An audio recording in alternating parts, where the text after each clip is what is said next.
Ladies and gentlemen, the Subcommittee on the Middle East, North Africa, and Central Asia and the Subcommittee on Europe will come to order. The purpose of this hearing is to discuss Iran and Russia's cooperation to enhance their shared malign intent, including Iran's sale of drones and other weapons to war criminal Putin, Russia's use of its UN Security Council veto to benefit Iran, sanctions evasion schemes to benefit both countries, and nuclear collaboration, a danger to the whole world. I ask unanimous consent that the gentleman from North Carolina, Mr. Murphy, be allowed to sit at the dais and participate following all other members in today's hearing. Without objection, so ordered. I now recognize myself for an opening statement. And as I do, I would like to remind the audience members that disruption of committee proceedings is against the law. Holding up of signs or making verbal outbursts during the proceedings is disruptive and will not be tolerated in the interests of free speech for everyone. Any disruptions will result in a suspension of the proceedings until the Capitol Police can restore order. I am grateful to co-chair this joint committee hearing with the chairman of the Europe Subcommittee, the very capable Tom Kean of New Jersey. Thank you for being here for what is sadly a critical and timely hearing to examine the partnership of evil opportunity between war criminal Putin and the regime in Tehran. This weekend, the world watched in horror as Iranian regime directly and with puppets attacked Israel with over 300 drones and missiles, including ballistic missiles. The same long-range Shahed drones launched by the Iranian regime to attack Israel are used every day by war criminal Putin to murder innocent civilians. And we saw another attack today, which was inconceivable on an apartment complex, clearly a civilian target in Ukraine. And then we will see, too, sadly, Dr. McCormick notices we'll see a later attack on the EMS personnel and the first responders, police, fire. And so the Putin strategy is clear: to kill civilians, to intimidate civilians, and then intimidate first responders. Russia and Iran will soon be jointly producing deadly suicide drones in Moscow. Iranian regime officials are on the ground in Belarus and occupied Ukraine at the request of war criminal Putin. This murderous partnership of opportunity was cemented following Russian and Iranian intervention murderously in Syria, supporting the campaign of mass murderer Bashar al-Assad against the Syrian People's Revolution, against the criminal Assad regime. The unholy alliance between war criminal Putin and the terrorist regime in Tehran has flourished in Syria, with war criminal Putin establishing a footprint on the Mediterranean through his puppet Bashar al-Assad. Iranian terrorist puppets and Putin's thugs in Syria are free to use Syria as a weapons depot and staging area to launch missiles and drones, including against our own service members. The dictators in Moscow, Tehran, and Beijing have conducted joint maritime exercises for years. Our adversaries are playing a long game. War criminal Putin has already signed an agreement to purchase Iranian ballistic missiles in violation of the sanctions, including those encountering America's adversaries through Sanctions Act. Disturbingly and sadly, the Biden administration renewed waivers to allow for Russo-Iranian collaboration to facilitate the expansion of Iranian regime nuclear aspirations, with technical support for Putin through these Russian-owned Rosatom, potentially yielding a $10 billion windfall for Putin as he carries out war crimes in Syria and Ukraine with the backing from the Iranian regime. I'm grateful to support the strong efforts and effective efforts of Chairman Tom Kean to stop this insanity. As we know, sanctions are only as strong as their enforcement, and diplomacy is only possible where leverage exists. Sadly, this administration seems intent on ceding our leverage as adversaries strengthen cooperation to undermine American interests. Collaboration between the two regimes extends far beyond weapons. They work together to evade sanctions and are actively building supply routes to facilitate transfer of weapons and solidify their commitment to integrate energy projects to undermine democracies. Both carry water for each other at the United Nations, where the dictators run the show, and Russia weaponizes its veto at the United Nations Security Council to provide cover for other dictators. Both Iran and Russia abuse financial systems to evade our sanctions. The #1 goal of the Iranian regime is ultimately a nuclear weapon to fulfill its stated goal. In English, they're very clear to tell the world, death to America, death to Israel. War criminal Putin is more than happy to help the mullahs reach this goal. Russia has launched Iranian satellites into orbit and actively provides technical support to the Iranian regime, quote, space program, and it extends its reach into Ukraine. The partnership between war criminal Putin and the regime in Tehran extends to and is aided by support from the Chinese Communist Party, Kim Jong-un in North Korea, and mass murderer Bashar al-Assad. The defense of American interests against our adversaries is not a partisan issue. Sadly, the Biden administration repeatedly fails to enforce sanctions and make concessions, replacing real deterrence with diplomacy out of fear of escalation. History has consistently shown that escalation occurs when America operates from a position of weakness. Following the full-scale invasion of Ukraine by war criminal Putin, Ukraine effectively mobilized and has done what many said could not be done. They have resisted. They have imposed massive costs on the Putin regime. They've liberated thousands of square miles of their country. War criminal Putin's ability to murder innocent Ukrainians and threaten our allies with invasion is directly supported and aided by the Iranian regime. War criminal Putin's first trip abroad following the full-scale invasion of Ukraine was to Tehran. In March 2023, prior to the horrific murderous attack of October 7th in Israel, war criminal Putin welcomed Hamas leaders to Moscow and has since welcomed them back. It would not be a stretch to say that the Iranian regime is now a full participant in war criminal Putin's delusional attempt to recreate the Soviet empire, as they too have an expansionist goal. Both Putin and the Ayatollah like Xi seek a new multipolar world order at the expense of freedom and democracy. Iranian regime officials are on the ground to temporarily occupy regions of Ukraine, and there is full information sharing with Moscow. Those who support Israel and its right to self-defense should also support the right of Ukraine to do the same thing. The adversary is the same. We should be consistent supporting the borders of Ukraine, Israel, Taiwan, and America. We are in a conflict we did not choose, of dictators with rule of gun invading democracies with rule of law. I appreciate our esteemed witnesses, including Behnam Ben Taleblu and Senior Fellow at the Foundation for Defense of Democracies, and we also have Gabriel Noronha, a Fellow at the Jewish Institute for National Security of America. And finally, we have Dana Stroul, the Research Director of the Washington Institute for Near East Policy. I now gladly yield to the Ranking Member Bill Keating for his opening statement. Again, I'd like to state it's substantially, almost universally bipartisan, particularly as I look out and I see our members of the other party from North Carolina and a remote area called Rhode Island. Thank you.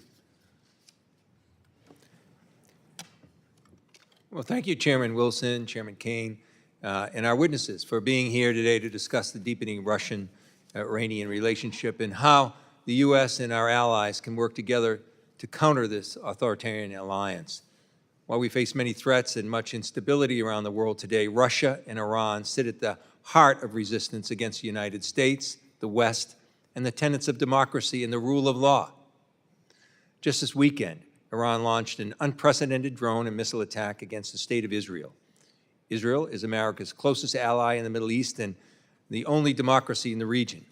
The devastating October 7th terrorist attack against Israel perpetrated by Hamas, an Iranian-backed terrorist group, and the most recent Iranian attacks seek to undermine Israel's very existence. This must not stand, and I commend the Biden administration, the United Kingdom, France, Jordan, and our allies and partners for coming together to Israel's defense. Threats from Iran are not just limited to Israel. On January 28th, Iranian-backed Iraq Shia militia groups attacked Tower 22, a U.S. base in Jordan. One of the more 170 such attacks, killing 3 U.S. service members. At the same time, Iranian-backed Houthis in Yemen have launched over 70 attacks on U.S. and commercial vessels in the Red Sea, threatening global shipping and freedom of navigation. While Iran undermines U.S. interests and regional stability, Russia continues its brutal war of aggression against Ukraine. Vladimir Putin has further tightened their authoritarian grip on power by imprisoning opposition figures, targeting innocent Americans in Russia, among them Paul Whelan and Emin Gorshkovich, and expanding their economic and military relationship with other U.S. adversaries like China and North Korea. In the Middle East, Russia has historically aimed to have a multifaceted foreign policy, carefully seeking to balance relationship with Iran, the Gulf, and Israel. However, to support its war in Ukraine, Russia has turned resolutely towards Tehran, purchasing thousands of Iranian drones to be used against Ukrainian targets and working with Iran to evade sanctions in response to its invasion. Iranian drones used by Russia and Ukraine provide Tehran with important battlefield testing for its weapons, likely informing Iran's own usage of these drones. To counter Iran's malign influence, Russia's authoritarian ambitions in Ukraine and the expanding Russian-Iranian relationship, the Biden administration has taken action marshaling the support of 51 allies and partners for our ally Ukraine, creating a coalition of partners to ensure freedom of navigation in the Red Sea, striking Houthi rebels who attack U.S. interests, and imposing comprehensive sanctions in response to Russian-Iranian military cooperation in Ukraine, as well as new sanctions announced yesterday in response to Iran's attack against Israel. In Congress, I've introduced legislation on this very issue with Chairman Wilson. The Block the Use of Transatlantic Technology in Iranian Drones Act, which has been reported out of this committee favorably. It still requires the Department of State, Commerce, and Defense to develop strategies to counter the use of Western and U.S. technology in Iranian drones. I'm hopeful this legislation will be voted on the floor as soon as possible. The most urgent measure we as Congress can take is to vote on the Senate-passed National Security Supplemental Bill, which passed by a vote of 70 to 29, a strong bipartisan vote. This legislation will ensure Ukraine has the necessary military, financial, and humanitarian support to defeat Russia on the battlefield and ensure its economy remains solvent. The bill provides urgent military assistance to Israel, as well as humanitarian support for Palestinian civilians, many of whom are on the brink of famine. Put simply, this bill addresses threats to the United States' national security across the world, bolsters our allies' defenses, hurts our adversaries' ability to spread malign influence, and even creates jobs and investments right here at home. Finally, the supplemental package sends an unmistakable message to allies and partners around the world that an investment in America is an investment in global stability. It's a signal to Russia and Iran, as well as China and North Korea, that their malfeasance and aggression on the world stage, as well as their burgeoning partnerships, will not be left unaddressed. If Russia sees its attacks on Ukraine go unanswered, and if Iran believes its proxies can act unchallenged in the Middle East without a U.S. response, the Russian-Iranian partnership will grow and it will strengthen. In closing, as many of my colleagues on both sides of the aisle have said, we must pass this supplemental package immediately.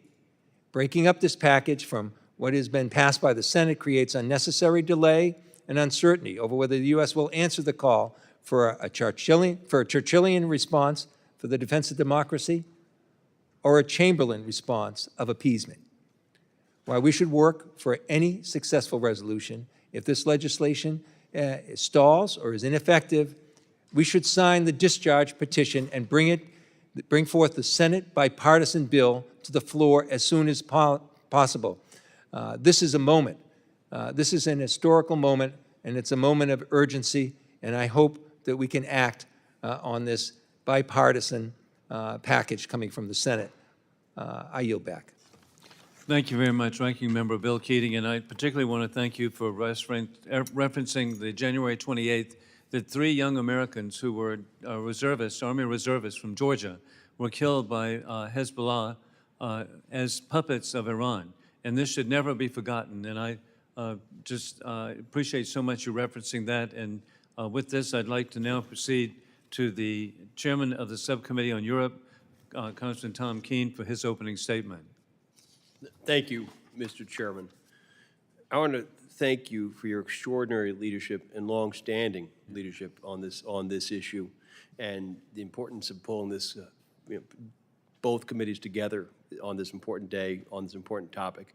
I also want to thank Ranking Member Keating for his strong partnership over the last year and a half on issues of strong importance on European growth and making sure we defend Ukraine against Russian aggression. Unlike any other time in recent memory, our world is on fire. With multiple conflicts in different regions, the enemies of freedom are emboldened like never before. At the helm of this chaos are 2 fierce enemies of freedom and democracy, the Russian Federation, and the Islamic Republic of Iran. But this vile alliance did not happen overnight. Building upon years of coordination in Syria, Russia has leveraged the military and political exchanges with Tehran during the Syrian civil war to its benefit. What has now emerged is a full-fledged, mutually beneficial defense partnership made more complete by Russia's illegal war of aggression against Ukraine. Since the first year of the war, Iranian Shahed drones have been procured and used by the Russian Federation to kill civilians and to target critical infrastructure. Last month, our subcommittee's hearing on Rosatom highlighted the role that Russia's nuclear energy sector plays in building Iran's nuclear program. David Albright, the president of the Institute for Science and International Security, testified that Rosatom, Russia's nuclear energy monopoly, is involved in providing carbon fiber used for making these Shahed drones, and that manufacturing is occurring in Russia. In Belarus and occupied Crimea, Tehran was more than willing to send military advisors to help train Russian forces on how to operate the Shahed drone. They've also been more than willing to lend expertise and to develop clandestine financial systems to help Russia evade sanctions, something that Iran, unfortunately, has much experience in. In return, Russia has committed to sell Iran advanced weapon systems such as the Su-35 fighter jet and the S-400 air defense system. Though Rosatom Russia is actively supporting the expansion of Iran's nuclear program, including its secretive underground enrichment facility, the Fordow fuel enrichment plant. Of course, Rosatom's activities in Iran would not be possible without the Biden administration's use of sanctions waivers under the Iran Freedom and Counter-Proliferation Act. It is this foolish approach over the last 3 years that has enabled and emboldened closer cooperation between both countries. Iran is openly threatening to sell advanced ballistic missiles to Russia. In fact, Iran has already reportedly provided Russia with approximately 400 ballistic missiles. The same ballistic missiles used to rain hellfire on the people of Israel over the weekend can and will be used to threaten NATO and to kill Ukrainian civilians. Last week's attacks also highlight Iran's willingness to use strike packages modeled on those the Russians have repeatedly used against Ukraine. They are sharing battlefield lessons with each other to better threaten America and our allies. Emboldened like never before, Iran and its proxies literally want to wipe Israel from the face of the earth, while Russian forces try to do this on a daily basis in Ukraine. The threats posed by Russia and Iran are interconnected. They are working towards the same goal: the destruction of American allies and the demise of transatlantic leadership and deterrence. Let me be clear. Deterrence failed because the Biden administration failed to project strength. President Biden will fail to effectively counter this threat if he tries to dictate to Ukraine how they are to fight Russia, and if he continues down the path of undermining the U.S.-Israel alliance. The Biden administration must lead by example and coalesce our transatlantic allies to meaningfully address this interconnected threat. The sooner that this administration and our friends in Europe see the Russia-Iran threat as one and the same, the closer we will be to finally turning the tide against this vile alliance. I yield back. Thank you very much, Chairman Tom Kean, and thank you for your insight and your success on raising these issues. We are pleased to have with us the distinguished witnesses, Mr. Behnam Ben Taleblu, the Senior Fellow of the Foundation for Defense of Democracies, Mr. Gabriel Noronha, the Fellow with the Jewish Institute for the National Security of America, and Dana L. Stroul, the Research Director with the Washington Institute for Near East Policy. We thank all of you for being here today. Your full statement will be made part of the record, and I'll ask you to keep spoken remarks to 5 minutes so that we can allow time for member questions. And Alexis is going to be the monitor of the 5 minutes, so watch her hand signals. And I now recognize Ben Taleblu for opening statement. Chairman, ranking members, distinguished members of the House Foreign Affairs Committee's Middle East, North Africa, and Central Asia Subcommittee and Europe Subcommittee, thank you for the opportunity to testify. It is a privilege to present my analysis alongside Gabriel Noronha and Dana Stroul, both of whom have served in the U.S. government and have since contributed to bettering our public national security debate. Ladies and gentlemen, it's high time to connect the dots. America's authoritarian adversaries like Russia and Iran are drawing closer together, constituting a new revisionist axis capable of supporting one another's foreign and security policies while undermining ours and those of our allies. There may be no cruder example of this than the praise Russian President Putin just offered Iranian President Raisi for Iran's missile and drone attack on Israel, calling it, quote, the best way to punish the aggressor and a manifestation of the tact and rationality of Iran's leaders, end quote. But Iran and Russia are not natural allies. In fact, they have centuries of historic enmity. In my written testimony, I trace in depth the turbulent, then transactional, and now transformational phases of their relationship, the latter of which we are now in. This has been evidenced by Iran's provision of one-way attack drones, unmanned combat aerial vehicles, artillery shells, and even body armor to Russia since 2022 to support Putin's war in Ukraine. In return, the Islamic Republic has received gold, cash, Russian diplomatic cover, captured Western weapons, and contracts for advanced Russian platforms like the Su-35. Washington has warned that Tehran may also provide Moscow with short-range ballistic missiles. Last year, in a historic first, Iran participated in Russia's Army 2023 military exposition in August, showcasing a mock-up of the Ababil close-range ballistic missile. Please see Image 1.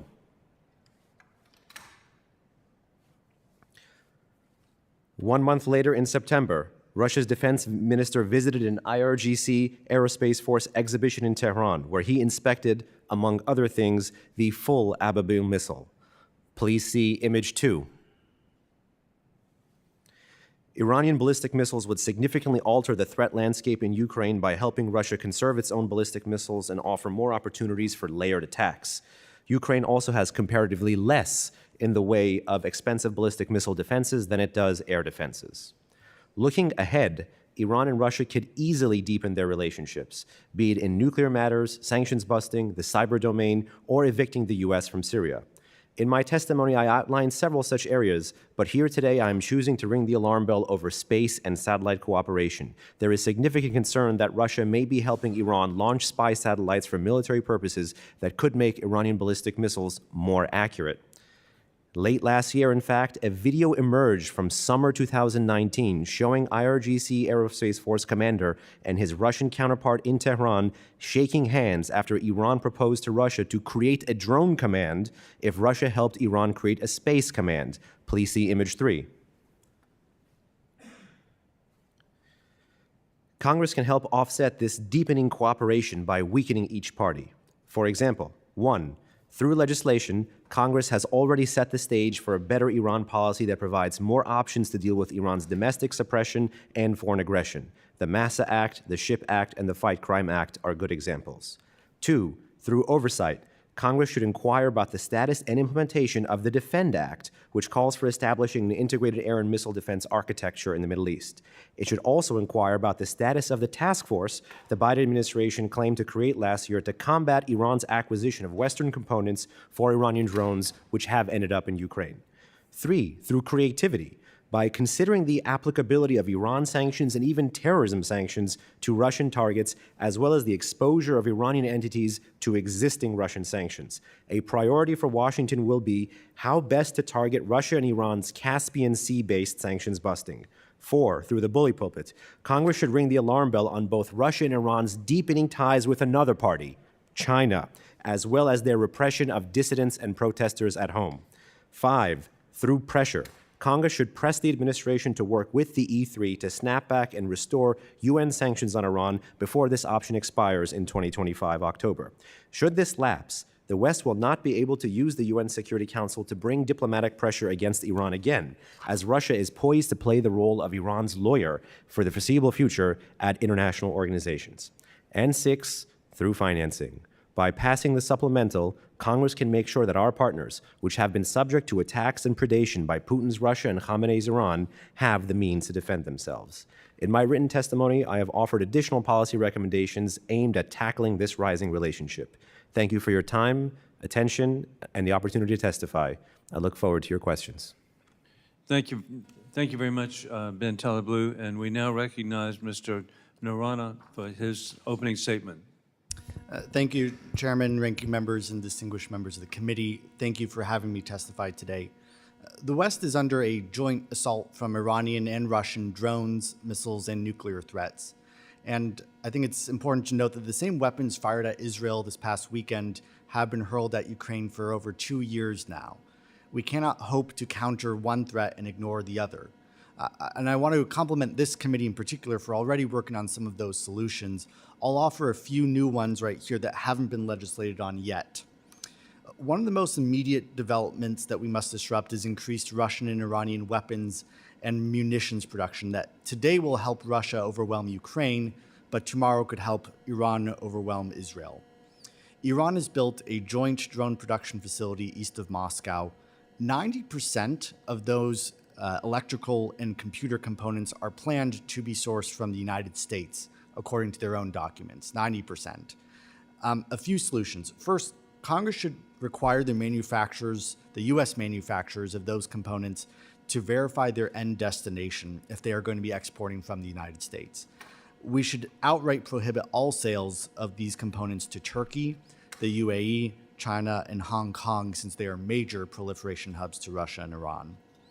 Second, we need all our allies to match our counter-proliferation sanctions. It's an inconvenience to be blocked from just the United States. But if you and your family are going to be banned from entering Europe or any of our Asian allied countries, you're going to think twice about getting involved in this kind of trade. Third, we should punish the companies moving weapons from Iran to Russia.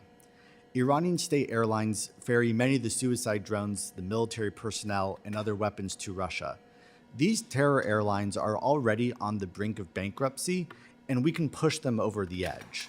According to my research, these airlines are still today landing in over a dozen airports in NATO countries, even though they are sanctioned by the United States for terrorism and WMD proliferation.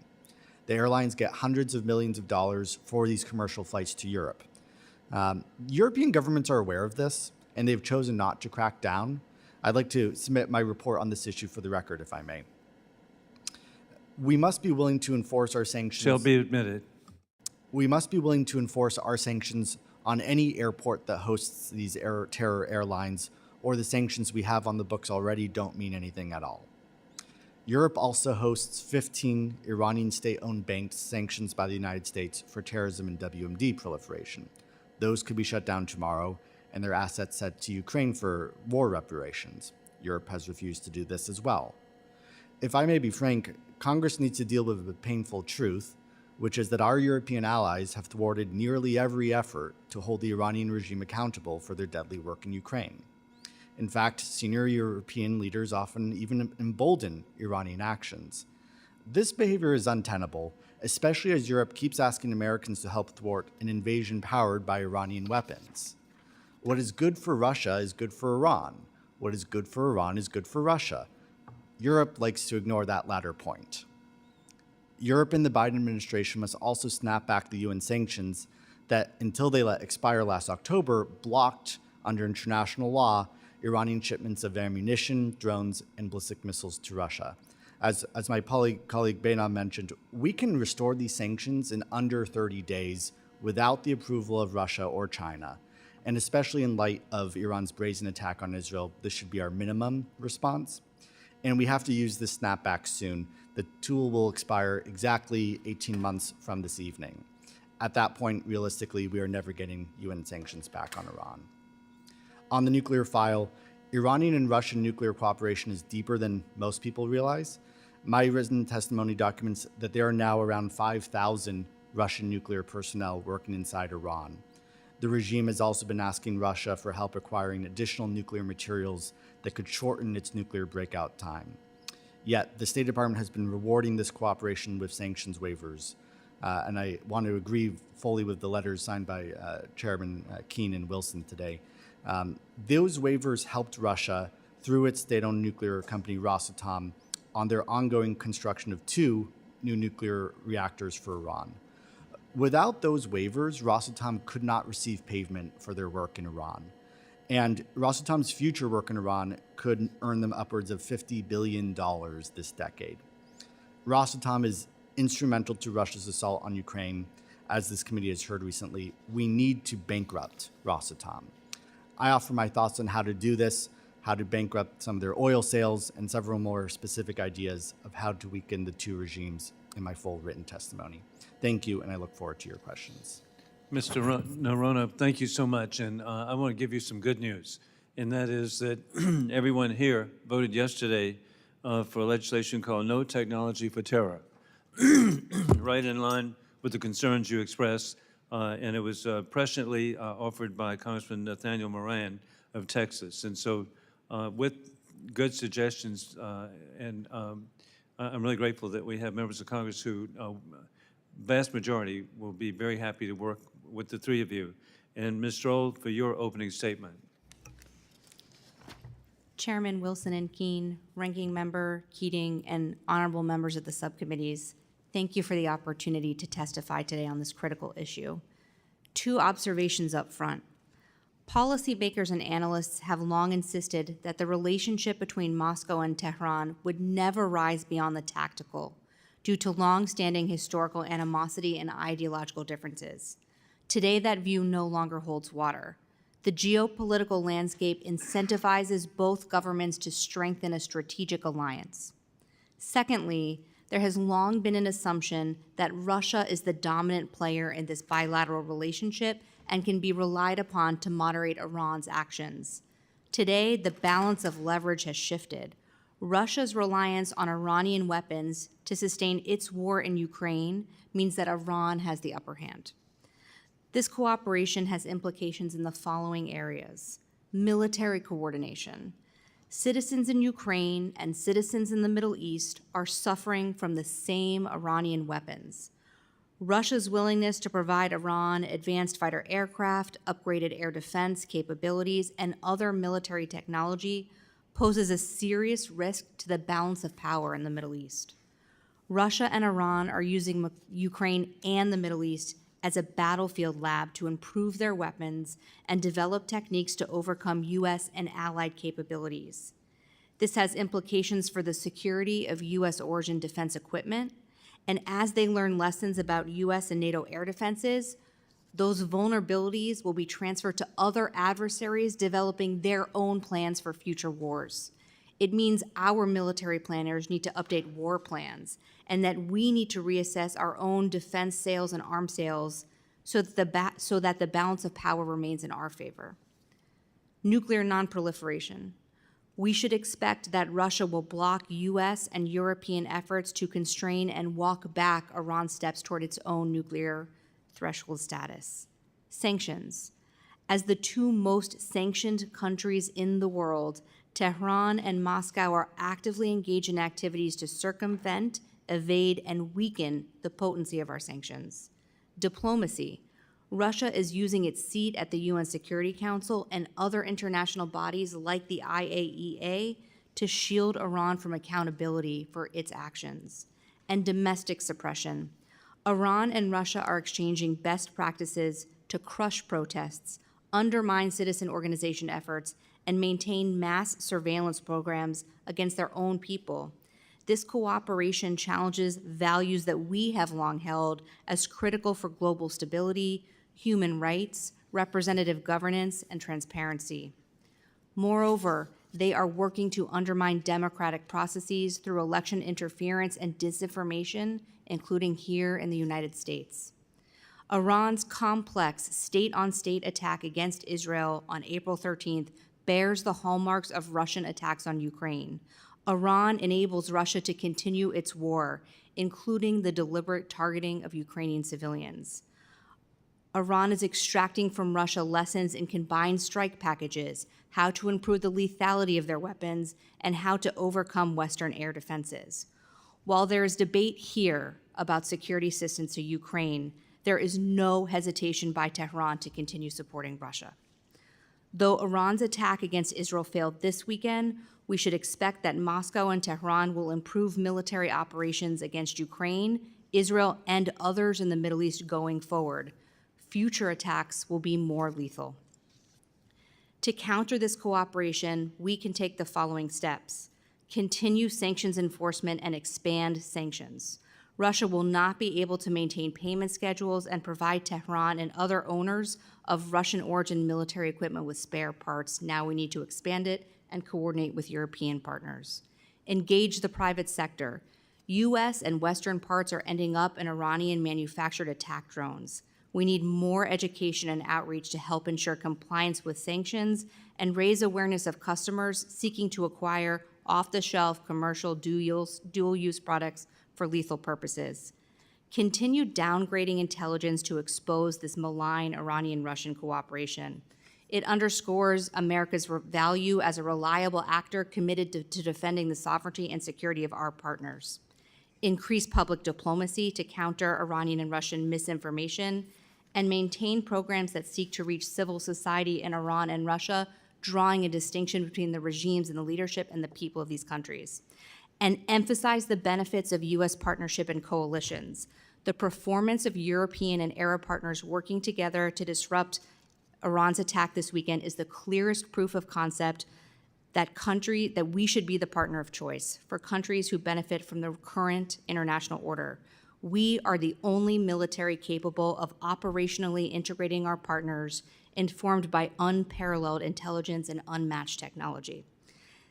One final remark, the most immediate action we can take is to pass the National Security Supplemental. This will allow critical security funding and defense equipment to flow to Israel, Ukraine, and Taiwan, the partners most at risk from adversary actions. But it also supports our military diplomats and assistance specialists working 24/7. We cannot underestimate the strategic significance of passing the supplemental. It will immediately be understood in the hallways of Tehran, Moscow, and Beijing, and will provide reassurance not only to our partners in the most need, but to other skeptical partners questioning U.S. staying power. The funding for defense industry expansion in the supplemental will make the United States a more reliable partner. This is not only about Israel, Ukraine, and Taiwan. It is about the ecosystem of allies and partners that we want to work with and are looking to us for leadership, as well as to our defense industry and our cutting-edge technology and innovation. This is about our reliability as a guarantor of the current international order, and that we are ready to walk and not only talk in standing up for the defense of our partners. Thank you so much. I look forward to your questions. Thank you, Ms. Stroul. And I now recognize myself for 5 minutes, and Alexis is going to be very firm in raising that issue on the 5 minutes. And as we begin, I'd like to reiterate bipartisanship. Last night, I was grateful to be with Ranking Member Keating, meeting with the Prime Minister of the Czech Republic, a great member of NATO, a former member of the Warsaw Pact. How times can change. But we were with Peter Fiala, the Prime Minister, and to see their assistance to Ukraine per GDP, they provide more assistance to Ukraine than the United States. And so it's just reassuring to see bipartisanship and see our allies and see NATO more unified than ever with, hey, who would ever imagine Sweden, 200 years of neutrality given up, and now Putin has what he said he didn't want to have, 830-mile border with NATO and Finland. With that in mind, I want to thank Mr. Taleblu so much connecting the dots. An organization, the AEI, has provided connecting the dots, and I hope people see the interconnection, which is so clear between American Enterprise Institute, so clear between the axis of evil of war criminal Putin, the Chinese Communist Party, and the regime in Tehran, and it just can't be missed. And then the pictures you showed of the delegations with the weaponry, we've seen that over and over again. Our enemies are very happy to show how well they work together. I still remember the pictures of the Iranians with the Houthis showing off their phenomenal capability of UAVs and drones. And so we need to understand that. Mr. Taleblu, in your monograph, which everyone should read, you detail the expansion of Iran's ballistic missile program. And earlier this year, the CIA director warned about Russian assistance to the regime in Tehran with the space and missile program, and also now we see the nuclear program, of course. And so what might this look like, and how can we address this? Thank you, sir, and also thank you for your leadership in connecting the dots legislatively on another partner in that axis, which is the Syrian regime. So thank you for your leadership on countering that threat as well. That was really the laboratory for Iran and Russia pre-Ukraine. To your question about the cooperation on Iran and Russia in the missile and space world, I think there's three we have to be aware of: satellites, space launch vehicles, and potentially GPS. Satellites, Russia actually helped Iran launch its first satellite ever in 2005. They put it into a Russian carrier rocket, and the Russians launched it allegedly into low Earth orbit. Since then, the Russians have been actively involved in helping the Iranians actively place smaller satellites, telecommunication, imagery, messaging, back and forth into low Earth orbit, allegedly. The fear here is that the more you have a series of Iranian satellites operating there, the better the targeting can be for Iranian weapons, which even at least prior to the strike on Israel had been improving. The second is space launch vehicles. In this sense, Iran is walking and chewing gum at the same time. It is developing active, solid, and liquid propellant 2-stage and 3-stage carrier rockets that could potentially become the bedrock for a future ICBM program. This also allows Iran to claim to adhere to a self-imposed 2,000-kilometer cap while working on developing something that can threaten Europe and then threaten us. Iran has not perfected this, and the fear here is, a la the CIA director, that the Russians could help them with staging, thrust, and perhaps most importantly, going from SLV to ICBM, their reentry vehicle technology. Lastly is the satellites. Is the GPS, essentially. Russia has its own version of GPS called GLONASS. Iran, since 2014, has been trying to create a more localized version, not global, but local positioning system called Huda. It's unclear how successful this is, but this is a sign that both of our adversaries are trying to hedge away from technologies that we can control to be in full charge of their own precision strike capability.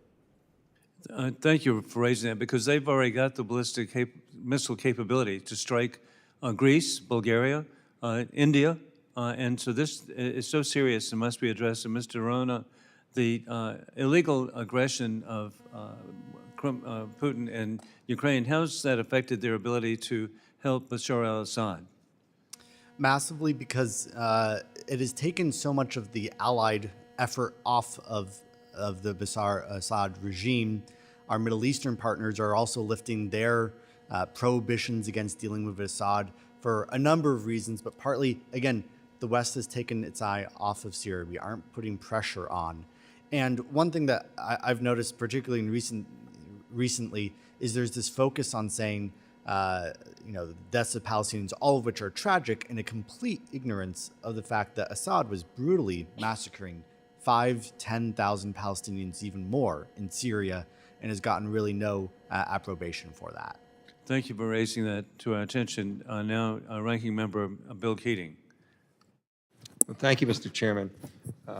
While in the period where this hearing started and the President, I received news that President Biden has announced his official support for the House bills and called for their passage.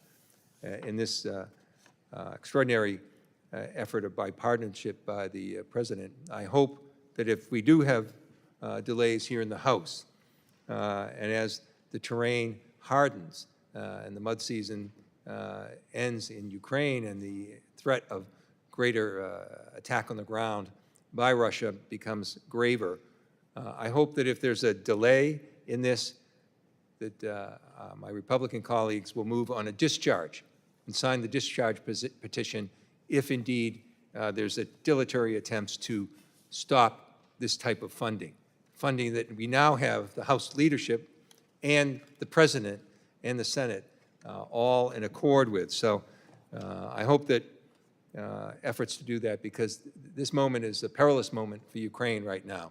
And soldiers are dying unnecessarily because they don't have the basic munitions to go forward and defend themselves. With that being said, I just want to ask you a question in that regard. The supplemental funding package request strengthens our alliances, not just in Europe, and not just with European countries, but also strengthens our posture in the Middle East as well. So if indeed, this Congress does not act, this House does not act, or delays in acting during this period of this week, what vital and life-saving assistance, being denied by Ukraine, what message does that send to the Middle East and what's going on there, let alone China? Anyone can jump aboard if they want. If I may, one lesson that we learned is Russia involved itself in Syria and got massive bases, 105 bases in Syria as a result. Iran has now supplied massive weapons to Russia. It is not inconceivable that should Ukraine be forced into surrender, that we will see Iranian military bases on the European continent. Those bases would be 2,000 kilometers closer to New York City and Washington, D.C. if they ever choose to launch nuclear-armed missiles at us. That is something that the House should take into serious consideration. Yeah, I just want to shift quickly to another important issue that Ms. Stroul brought forward that's not been given enough attention, although the Senate Intelligence Committee is about to move forward with further hearings, I believe, on this issue. And that's something they worked with in 2020 in terms of election interference and disinformation.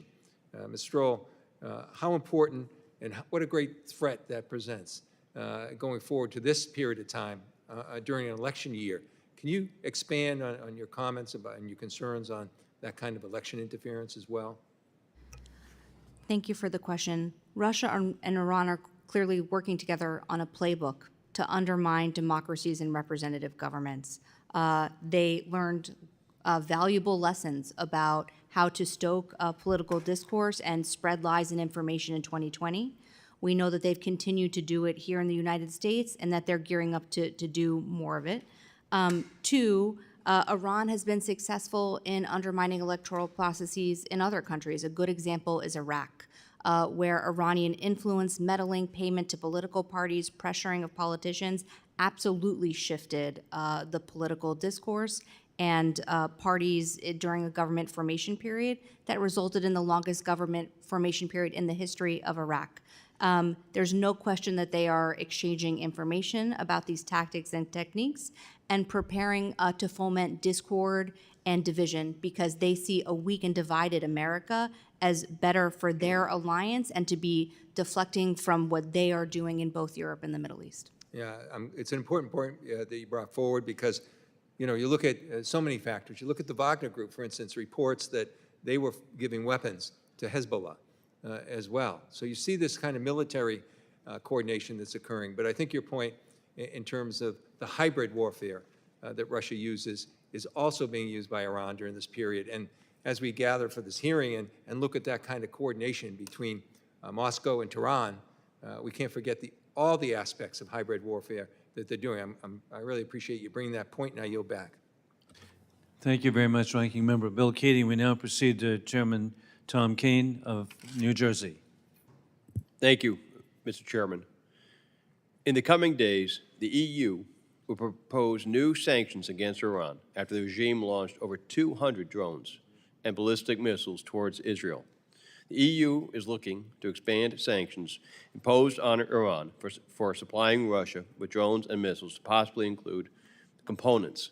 Would you consider, this is for Mr. Noronha, would you consider this a significant consequence given Iran's actions before and after October 7, 2023?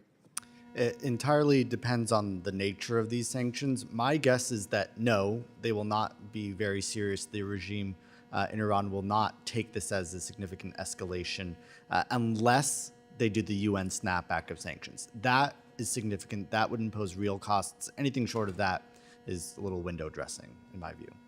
So do you agree with that, Mr. Taleblu? Partially. Here's why. On October 18, 2023, the EU and the UK basically committed their first ever JCPOA violation in plain sight. We have to build on this to bridge the transatlantic gap.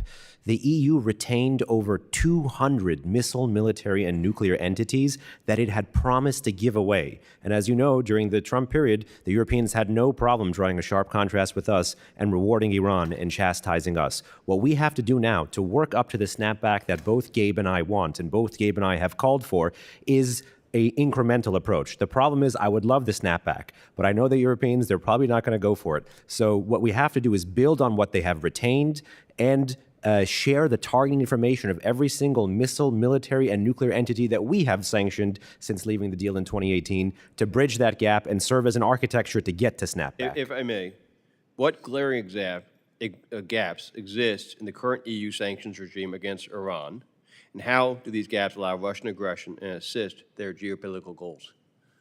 Either one of you two. The big three to me are oil.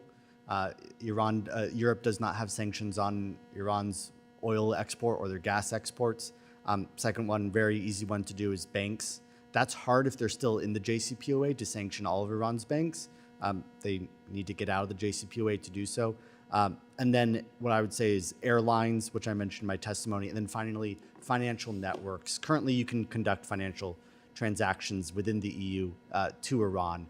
Again, that's protected by the JCPOA currently. So if you, to follow up on that point, how has the continuation of the administration's JCPOA-centered grand strategy towards Iran benefited Russia? And in your opinion, does it provide cover for some EU members, states, to oppose effective sanctions on Iran and their... So what I've seen from Europeans over several years, over 5 years really, is this posture, which I always hear is, if we take certain action, that will imperil the deal. And therefore, we can't impose punitive measures on Iran for fear of escalation. To me, this is the classic evidence of deterrence. Iran has deterred Europe from taking these actions. Again, if you can get Europe to leave the JCPOA is a figment of everyone's imagination at this point. No one's abiding by it except the Europeans. They are now giving unilateral sanctions relief to Iran. Iran is not giving them any nuclear concessions or anything back in return. And I think my colleague Dana might have some comments there. Yes. So I would simply observe, number one, we have a diplomatic moment right now. Not only are Europeans, if you go talk to members of European governments, extremely concerned about Iran's creep towards nuclear threshold status and its very alarming steps, and are actually thinking through the steps to get to snapback. You don't wake up one day and do it. There's a lot of preparatory steps. There is an openness to having that conversation with our E3 counterparts at this point in time. Number two is, after this weekend's attack, all of the focus is on Iranian aggression. We have an opportunity to work with Europe, and I would agree with my fellow witnesses earlier that U.S. unilateral sanctions are not nearly as potent or effective as multilateral sanctions coordinated with our European and Asian colleagues. So we should take U.S. interest at this point in time, work with them incrementally to continue to ratchet up those sanctions. And what is the role of the Lukashenko regime in Belarus in facilitating military cooperation between Iran, Russia, and China? Mr. Noronha. Iran has used the IRGC trainers in Belarus to launch drones at Ukraine. Iran and Belarus signed a military cooperation agreement back in 2023. They're hoping that Iran will help them supply ammunition as well. So I think of Belarus as sort of the little vassal state of Russia. All the problems that we're seeing in the Russo-Iranian relationship, to a minor degree, are the same ones that we're seeing in Belarus. Thank you. I yield back my time. Thank you very much, Tom Kean. And Khalid, how clear is this, an agreement between Iran and Belarus? Even Dr. McCormick is surprised. We now proceed to Congressman Gabe Amo of Rhode Island. Thank you so much, Mr. Chairman. Good afternoon to our witnesses. I just want to start out by stating the outrage that I have and that we collectively have by Iran's attacks against Israel this weekend. I'm heartened that President Biden directed our military to help stop Iranian drones before they reach their targets in Israel. And we must de-escalate violence in the region and prevent any future attacks from Iran. This attack is the latest reminder why the House must pass the Senate's bipartisan national security package as soon as possible. We cannot continue to delay passing a comprehensive package that supports Israel and Ukraine, as well as humanitarian aid for civilians in Gaza and resources for the Indo-Pacific. Some colleagues mistakenly believe we should abandon our ally Ukraine and only provide aid to Israel. This could not be more misguided.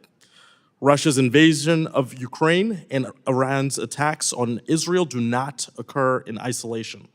The strong and growing ties between Putin and Ayatollah Khamenei demand that we support our democratic allies.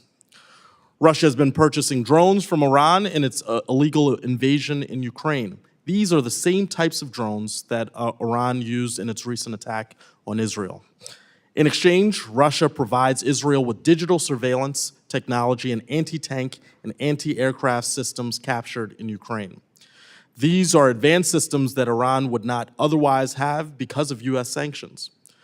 Recently, leadership at the U.S. Central Command expressed worry that Russia may soon provide Iran with Russian Su-35 fighter aircraft in exchange for more drones and military weapons. Iran's recent drone attack remains a dangerous and serious escalation of violence in the region. But just imagine what an attack using advanced fighters would have looked like. There is no doubt that Iran is gaining access to sophisticated defense technology from Russia. This threatens our safety and security and our allies in the region. I can really only wonder why those who are willing to let Russia continue their war with Ukraine with so much at stake. So, I wanted to ask here now, Ms. Stroul, if you could describe how Russia's assault on Ukraine impacts the likelihood that Russia will provide Iran with additional advanced technology like the Su-35 fighter aircraft. Thank you for that question, Congressman. Russia cannot continue its war in Ukraine without a steady supply of Iranian military equipment. And it's not getting it for nothing. It has purportedly offered to upgrade Iran's air defenses, to sell the Su-35, as my colleagues here and you have mentioned, as well as other surveillance capabilities, et cetera. So the challenge here is that the United States has pursued foreign military sales and defense equipment across the region to maintain a certain balance of power. No U.S. partner in the region except Israel has fifth-generation fighter aircraft. And our war plans have been developed based on certain assessments of air defenses and the capabilities of our partners. So the more sophisticated defense technology Russia sells to Iran, it is not only a problem for the United States and how we think of our own war plans and contingency scenarios in the Middle East, nor is it only a problem for Israel. It's actually a partner for all of our it's a problem for all of our Arab partners who have certain assumptions and certain plans and certain investments and capabilities. And the question for them is, are they going to look to us for leadership and our own defense industry to make sure they have what they need to defend themselves? Are they going to look to us for commitment that we are going to show up for them, like we just did for Israel over the weekend? Or are they going to hedge and say, well, if Russia's giving Iran all of the sophisticated equipment, I better make sure I'm really good with Tehran and Beijing? So, by extension there, and I think you've answered this, but I want to ask it to punctuate here, would supporting Ukraine in their fight against Russia's unlawful invasion reduce the chance that Russia provides advanced technology to Iran? Yes. Adversaries in Europe and the Middle East are looking at each other and looking at our actions and whether or not we can pull together a coalition to support Ukraine and Europe and to support our partners, both Arab and Israel, in the Middle East. And Beijing is watching what we're doing in both of these theaters. If the war in Ukraine ends, Russia no longer needs that Iranian supply of weapons, and we would have opportunities to shift that mutual defense exchange. Well, thank you for that. And I hope that my colleagues in the House know that these efforts are linked, and it's imperative that we take up our responsibility to act in the coming days to pass meaningful legislation for our national security and global stability. With that, I yield back my time.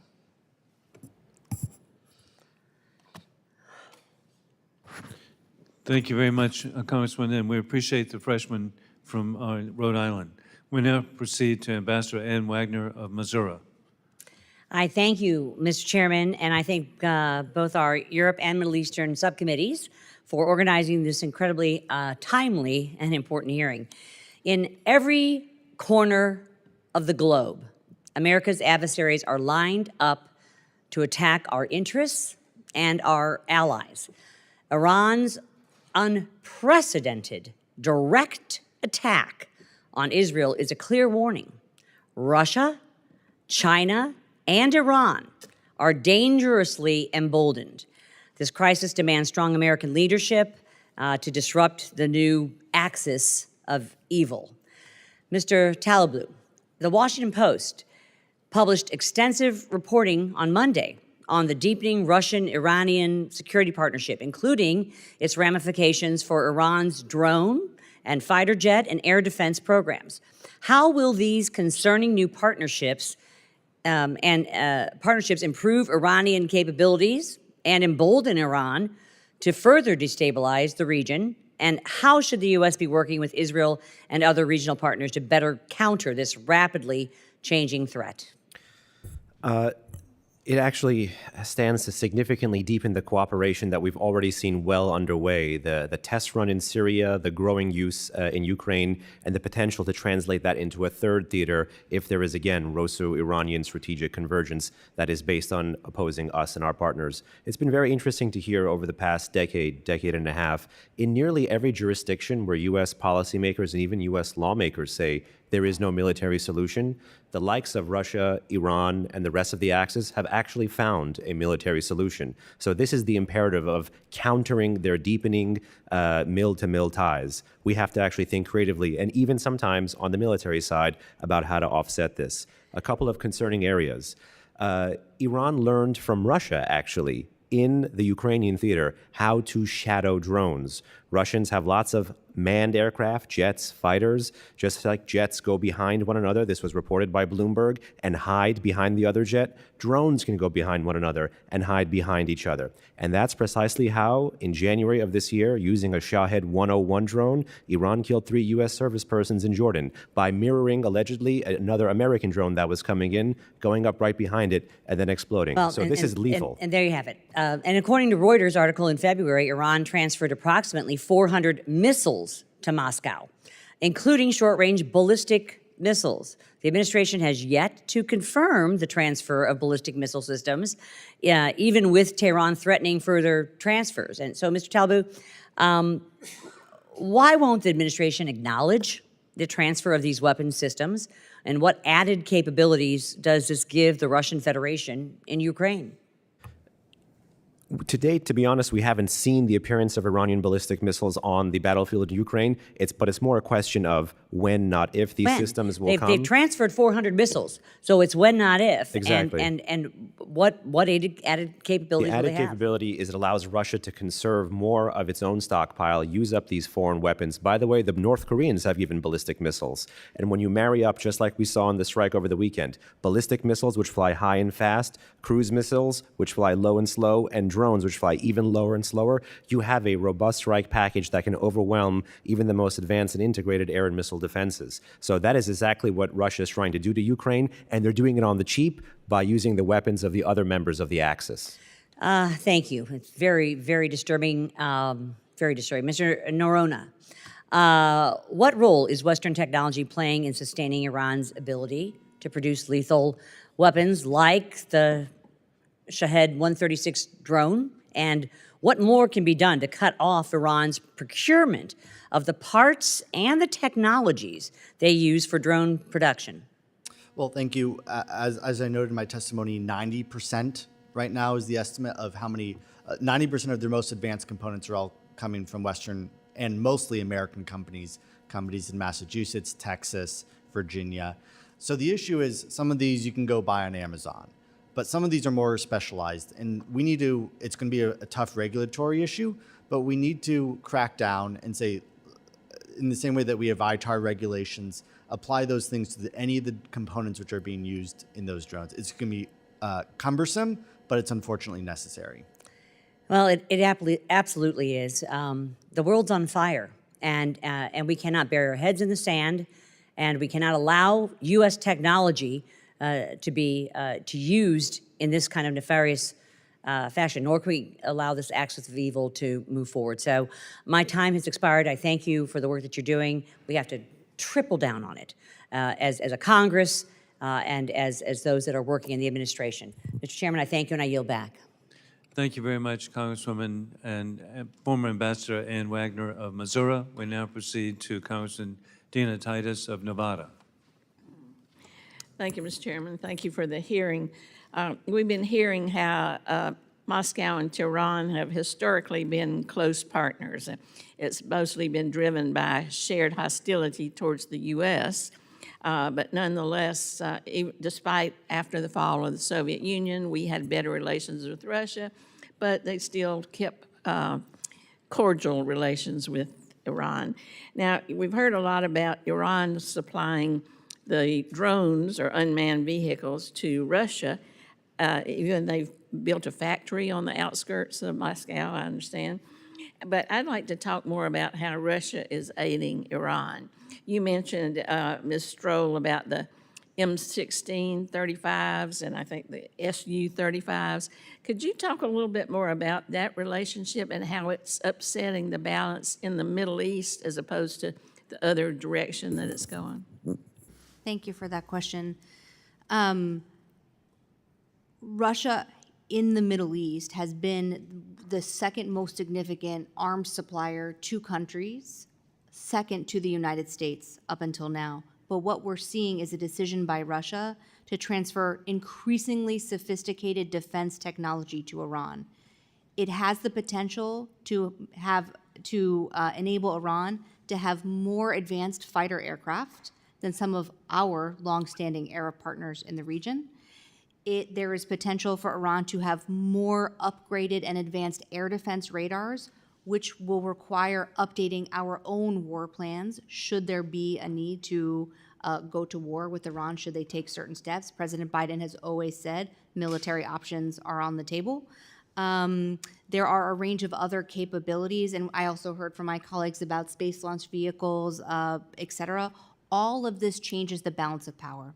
And the question for us is what actions can we take to undermine and degrade that transfer, to change the geopolitical and strategic environment around this so that this is not such a potent and mutually reliant partnership, and at the same time to reassure our allies and partners, in particular our Arab partners and Israel in the Middle East. And part of how we would do that is through refreshing how we look at foreign military sales, how we look at security assistance funding, how we look at military exercises, and also the diplomacy and public messaging we can do to make it clear that we are committed to the Middle East and a partner of choice.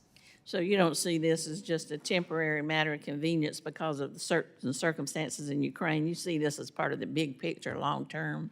I think at this point in time, the regimes in Moscow and Tehran are ideologically oriented to undermine the United States, Western interests, and our unmatched network of allies and partners. And they are doing this not only in the defense and military sector, but across a range of civilian areas as well. And Beijing is looking at it, Pyongyang is looking at it, Venezuela, Damascus, et cetera.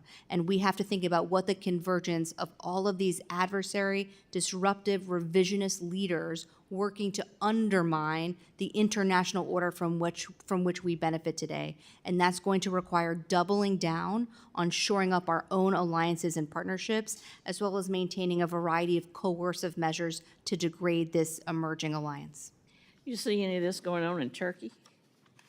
Which specific thing in Turkey? Well, just this undermining of relationships and strengthening of coziness with Russia. Oh, maybe you want to address that?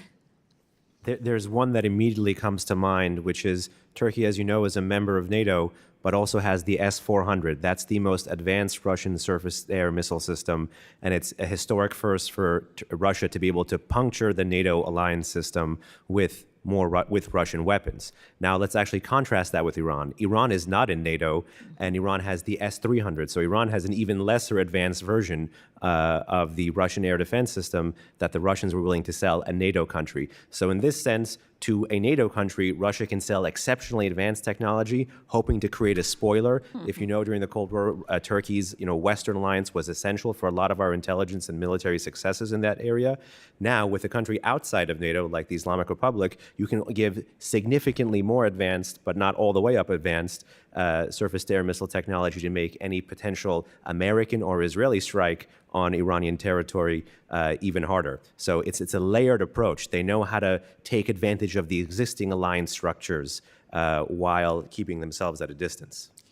Turkey is a good example of where we took action where we warned. So recalling the CATSA legislation, there was a very significant piece of that legislation. If you make a significant defense purchase from Russia, there will be consequences. And despite the fact that Washington twisted itself in knots for a very long time about this issue, Turkey was written out of the F-35 program and led to a lot of challenges between Ankara and Washington, and had a lot of challenges for the NATO alliance. We are at an interesting moment in time with Turkey. This is a prime example of how skilled patient diplomacy can both address very destabilizing actions and at the same time shore up an important member of NATO. Thank you, Mr. Chairman. Thank you. Thank you very much, Congresswoman Titus. And we now proceed to Congressman Dr. Rich McCormick of Georgia. Thank you, Mr. Chair. It's my opinion that the Iranian government is perhaps the most notorious government we had to deal with in foreign affairs, sponsoring terror all over the world right now, not just in the Middle East, but all over the world, literally supplying our enemies with weapons that can hurt both the United States citizens abroad as well as our allies all over the world. And yet, our sanctions passed. Well, you mentioned, I think recently, just during your testimony today, the JCPOA and its ineffectiveness. The United Nations sanctions the United States sanctions that we had through Obama giving billions of dollars to basically get rid of a nuclear program, I believe is it expired already? Large parts of the JCPOA have all expired, and 90% of the UN sanctions. Yeah, I saw that too. 2020 and 2025, the rest will expire. And ironically, through all this holding them back, I think they still have procured enough uranium to basically make 3 nuclear weapons within a couple days to a couple weeks, essentially. So it really didn't do what it was supposed to do, even though we paid them to do that. They continue to have the money to fund terrorist organizations and weaponize them all. And meanwhile, they've built all this technology for cyber weapons, obviously drones, other weaponry that they're producing all over the world. And they've killed Americans, essentially, producing weapons that have been used against us directly. We lost 3 Georgians recently, and you mentioned that also in your testimony. So how does it make any sense that new sanctions are going to help us when the old sanctions didn't help us to begin with? In other words, cheaters cheat. I'm concerned that we're not doing enough and that we're not using our cybersecurity or even our cyber weapons, our ability to undercut their energy production and their funding of this, and as well as literally destroy the weapon-producing facilities that are killing Americans and our allies. We're at war, as far as I'm concerned. Why would we rely on sanctions? I'll let both of you answer this in a second, because I think this is really important. This is the bottom line. Why not do something effective while we have the ability? When we talk about a commensurate response, we keep on waiting for somebody to get hurt or killed before we respond with like-kindedness. We are the biggest, baddest players on the planet, and yes, we want to wait until they're strong enough to harm us before we have a commensurate response. Anybody who's been to warfighting in college, anybody who's been to command and staff, anybody who's anything in the military who's marched up the ladder understands you do not respond with like-kindedness. You respond with overwhelming force, and people get that. Reagan did it in Libya. They understood. You could even say that Bill Clinton did it in Somalia, and they understood. When you respond with strength, people understand. Why are we wasting our time with sanctions when we can actually do something about it? I'll let both of you respond. Thank you, Congressman. I think at this point in time, sanctions are a necessary but not sufficient element of the equation, particularly when you look at the growing Russia-Iran partnership. One example, the drones, right? We need sanctions to go after the defense industrial base of Russia, the defense industrial base of Iran.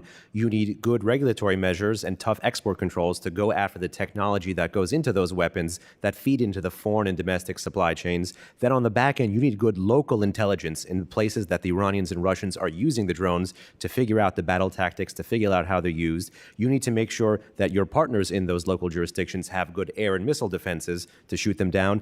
And talk about punishment. You want to make sure that your partners who are forward deployed in that area have the capability to respond in kind. So if it's a place like Ukraine, for example, the Russians get Iranian drones, the Ukrainians should get ATACMS, and they have, and there's their UK Storm Shadow as well. So you want to be able to go tit for tat. This is like a cocktail kind of approach, and not any one of these will be enough to deter the Iranian or Russian use. What will be enough to deter the Russian or Iranian use is throwing this cocktail at them and ratcheting it up over time. It's not punishment, it's punishment over time that gets an adversary to back down. I associate myself with his remarks. What I would say is we have escalation dominance, but we need to be able to maintain escalation dominance. We cannot take that for granted. To me, when I was imposing sanctions on Iran, it was about how do you bankrupt their war machine? How do you make them have to do their defense sequestration so they have to cut their own procurement lines? We were doing that.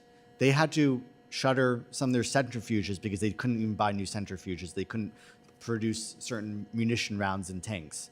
We need to get back to doing that. We can get back to a posture where they are down to maybe 500,000 barrels of oil per day. We can do that. We just have to have the political will to sanction certain things. It's quality, not quantity, when it comes to sanctions, is something we should consider. I agree with both of you. I think we do more, both through sanctions and other strong force-willed policy. But the main thing is that we just pay attention to which administrations are doing what, and when you want to see who's soft on crime, so to speak, it's evident. We need to come hard. Thank you. With that, I yield. Thank you very much, Congressman Dr. Rich McCormick. And we now proceed to Congresswoman Kathy Manning of North Carolina, who's going to be very sorely missed in that she has announced as a statesperson not to run for re-election. Congresswoman Manning. Thank you to my friend Chairman Wilson, my friend Chairman Kean, and of course Ranking Member Keating for this holding this hearing, and thank you to our witnesses for being here today. So Russia's illegal invasion and ongoing aggression in Ukraine is the most significant threat to our rules-based international order in decades. And Iran is the world's leading sponsor of terrorism. It poses a direct threat to our ally Israel, and as we saw on Saturday, it attacked Israel with an unprecedented drone and missile attack on civilian populations. And let's be clear, had it not been for the extraordinary defensive measures by the US, the UK, Israel, and others, the Iranian attack last Saturday could have resulted in devastating loss of life in Israel. And as you mentioned in your remarks, Ms. Stroul, Iran's next attack on Israel could be much more lethal. So we should be doing everything possible to disrupt this growing diabolical relationship between Iran and Russia, to protect our own interests and to protect the interests of the free world. I want to follow up, Ms. Stroul, on Representative Amo's questions about the Su fighter aircraft. As you mentioned in your testimony, if Iran were to provide ballistic missiles to Russia and Russia were to provide the Su-35 fighter aircraft to Iran, what should our response be, and should there be consequences? I think there should absolutely be consequences. The question is, how do we do the cocktail approach to steadily ratchet up pressure? So first of all, we will face a policy question here, and your committee will have a serious role in discussing whether or not it changes the kinds of weapons and platforms we're willing to sell to our partners in the region. Number one. Number two, the administration did downgrade intelligence to highlight the consideration in Tehran of ballistic missiles to Russia. Referring to earlier questions, there is no evidence that that transfer has happened yet, but we should be planning as if it's going to happen because Russia is reliant on Iran. Is there anything we could do to stop that transfer? Well, there are ways that we could continue to make it very difficult for that transfer to happen. The airlines that are transporting it, the Caspian Sea trade that's happening, there are a range of other options as well. Generally, if Iran decides to make that decision to transfer ballistic missiles to Russia, it's not only about the security and safety of Ukraine. It's about Europe, it's about the Middle East, it's about Israel, and of course, it's also about our allies in other theaters. So what we're seeing, especially after this weekend, is a significant effort to coordinate, galvanize, and energize allies and partners.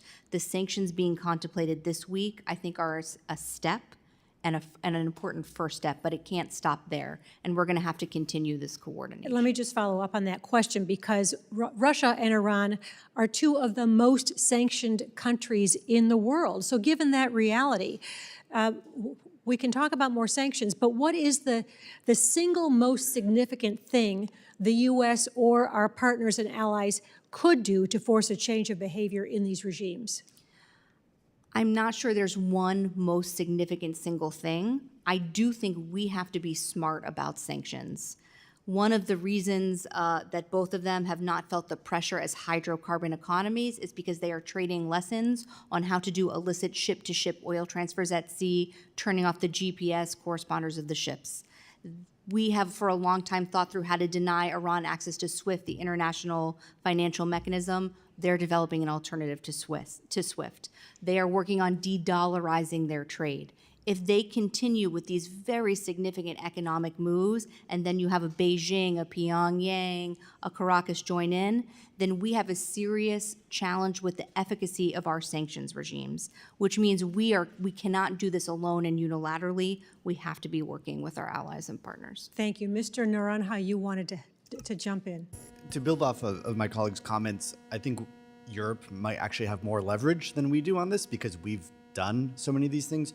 So if Europe presents something to Iran and says, if you conduct this transfer of ballistic missiles, then we snap back or then we shut off the airlines, deterrence is the question. So what if they were to actually designate the IRGC as a terrorist organization? Would that be a good place to start? I think that is something that would irritate them immensely. Thank you. Unfortunately, my time has expired. I yield back.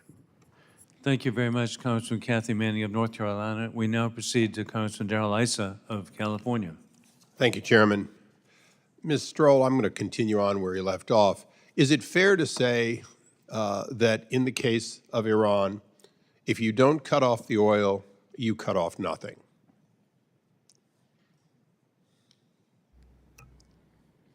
In the past, we have sought to cut off oil sales and dampen that. Their behavior and investment in terrorism did not change, so I think it's important but can't stand on its own. So if what others have said already here today, that at the end of the last administration, Iran was broke, they were having to shut down their investments, even in their nuclear program, and they were begging for opportunities to feed their people, quite frankly, so they could divert what money they had to other things. That is not the case now. Is there any substantial difference between 3 years ago and today other than the quantity of oil they're making available for profit? I think it's also important to recognize that they did react to the maximum pressure campaign in the previous administration by using force, first by seeking to mine and target tankers in the Arabian Gulf, and secondly by launching an attack on Abqaiq in 2019 against Saudi Arabia. In both cases, our partners asked for military support and they did not receive it from the United States, which shook the confidence of our partners. So I think looking at it only in the binary way that argument was presented misses some of the context. I'm not saying we shouldn't do more. I just want to make sure I understand that if we fail, in this member's opinion, if we fail to cut off the oil, which would require interdicting at sea ships that are taking on Iranian oil directly and indirectly, if we don't do that, when we miss the opportunity to stop the funding, notwithstanding direct funding the United States has provided, I agree with you that we also have to defend our neighbors. And when I met with the Crown Prince in Saudi Arabia, he made it very clear he did not choose to go to Iran to cut a deal. he was forced to go to Iran to cut a deal because of our inaction. Let me change the course a little bit on this. Mr. Taleblu, do you know the current status of the $6 billion that was agreed to be released from South Korea? Are you referring to the one that was passed through in Qatar and, yes, accordingly to the latest reports, was allegedly designed to be, or was allegedly supposed to be frozen after October 7th? So based on press reports / what was leaked from the administration to reporters, it's supposed to be frozen in Qatar. I seriously think that that should be checked in terms of oversight capabilities of the U.S. Congress to make sure that that is actually being frozen. In a post-October 7 and in a post-April 13, April 14 world, we cannot be affording to give a dime to the world's foremost state sponsor of terrorism, particularly when this administration's own Treasury personnel comes before the U.S. Congress, Mr. Adamayo, and talks about how even in the past, when it comes to humanitarian sanctions waivers, the government of the Islamic Republic prioritized funding the IRGC, not feeding the Iranian people. Following up on that, the late Senator McCain once called Russia a gas station impersonating a country. Is it fair to say Iran is effectively a gas station in that they have very few internal resources of true development other than that which they glean through their export of oil? I would slightly qualify it as a proud Iranian American that, you know, Iran is indeed has home to a glorious civilization. The Islamic Republic of Iran does not do justice to that civilization. The Islamic Republic of Iran is a poor guardian of the Iranian national interest and functions akin to a mafia that generates revenue from oil and gas that we have to sanction. Notwithstanding the Iranian people, I was referring to the GDP of the country in this era. And I say so for a reason. If not for the weapons production capability, which almost exclusively depends on Chinese cooperation, technology, and parts, would Iran be in a position effectively to export or even to fire the drones they fired over the weekend? Partially, yes. Not entirely, but partially, yes. The Islamic Republic has been developing a robust defense industrial base, which requires us to keep pace with the growth of this base, not just based on illicit foreign procurement that comes through Malaysia, Singapore, Hong Kong, China, and other jurisdictions of weak central authority, potentially with technology in Turkey and the UAE and Oman as well. But so the is success it for us with the remaining time, is it fair to say that if we don't cut off those illicit imports of technology and parts, they will eventually have greater and greater internal capability to produce weapons of destruction? Absolutely. But the money you want to go after is oil and petrochemical. Those are the two big financial lifelines, oil and petrochemical. Good closing. Thank you. I yield back. Thank you very much, Congressman Darrell Issa, for your incisive questions. And we now proceed to Congresswoman Madeleine Dean of Pennsylvania. I thank you, Chairman Wilson, Chairman Kean, Ranking Member Keating for holding this timely hearing, and thank you to our witnesses today for your expertise and perspective. As broadly discussed in all of your testimony to our committee, Iran and Russia are moving toward greater and greater cooperation, largely focused on their mutual desire to combat the United States and Western influences. The growth in relations has only accelerated, I think we believe, and have seen since the start of the war in Ukraine. The reported expansion of military cooperation is particularly disturbing, especially considering Russia's continuing aggression in Ukraine and Iran's stark, unprecedented attack on Israel over the weekend with more than 300 missiles and drones. Just a devastating attack, fortunately.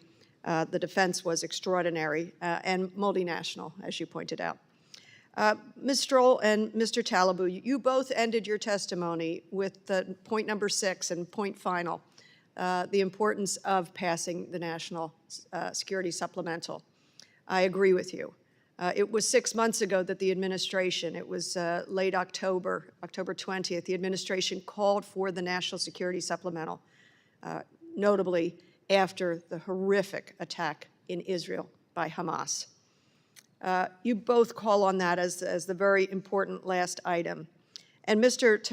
Taleblu, you said in your written statement, quote, "There couldn't be a starker contrast between Russia's recent uptick in the use of Iranian drones and stalled debates in Washington over supplemental funding to support Ukraine. Beside the moral reasons, there are strategic ones why the Russo-Iranian model of the war must be defeated in Ukraine." What's going on? What are we risking through this long stall?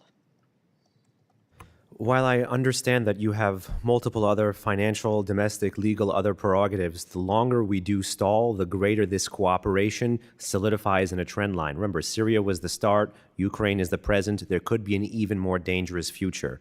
Again, I respect and understand the need to debate over funding and priorities, but at this present moment, the ability of our adversaries to put aside their differences, in fact, be able to compartmentalize their differences. Russia and Iran are actually competing to sell China discounted sanctioned oil, but they're still able to do that and tighten military ties. So if our authoritarian adversaries can do it, there is absolutely no reason why us and our democratic partners and allies should not be doing this. This should be the price floor to ramp up our cooperation with Ukraine against Putin in Russia. And you're quite courteous to say that there's important debate going on. There's sad stalling going on. We should have supported our ally, Ukraine, much earlier. Obviously, we were very important in the beginning and we will continue to be important to Ukraine. There is no reason for this long stall. And of course, Israel needs us as its friend and ally as it faces its security issues. Ms. Stroul, I wanted to ask you what you think about this pause, this stall. If we fail to pass the National Security Supplemental, if we continue to stumble and stall as a result of politics, what's at risk? And if you can, layer in the risk of election interference. Thank you for the question. Since my colleague Behnam talked about the implications in Ukraine, I think the implications for how the world views United States leadership and partnership is at risk. So if they see us after 2 years of working to provide Ukraine security assistance, not for us to fight Russian aggression, but to enable Ukraine to fight Russian aggression and defend their territory, then adversaries in other theaters will feel very emboldened. So it's not just about Ukraine. If the world sees us picking partners, picking Israel and not Ukraine, then they will think that they can play off differences, sow divisions, and maybe we pick one partner another day and somebody else the next day. And again, our partners will question our staying power and commitment to their security. And of course, while we spend a lot of time focusing right now on Ukraine and on Israel, there's just no question that Beijing is watching this with glee and delight and making sure and preparing for how to sow division here so that we have our own debates about when and where to support Taiwan or other smaller states in the Indo-PACOM theater that are under intimidation and coercive behavior by Beijing and are preparing for that day. Yeah, I couldn't agree with you more. I know you signaled you wanted to add one more thing. One very quick thing, perhaps this might help the debate in Congress. Iran's chief terrorist, Qasem Soleimani, who the Trump administration killed in January 2020, used to have a saying when he would travel the Middle East. He used to say, "We're not like the Americans. We don't abandon our friends." Let that sink in. And may all of our colleagues hear that, both here and on the Senate side. You don't pick and choose friends. You're a friend this week, you're not a friend that week. We stand strong with our allies. We must pass the National Security Supplemental for the security of Israel, for the humanitarian aid that needs to get into Gaza and other regions of the world, to the Palestinians and the West Bank as well, and of course, to continue to support Ukraine.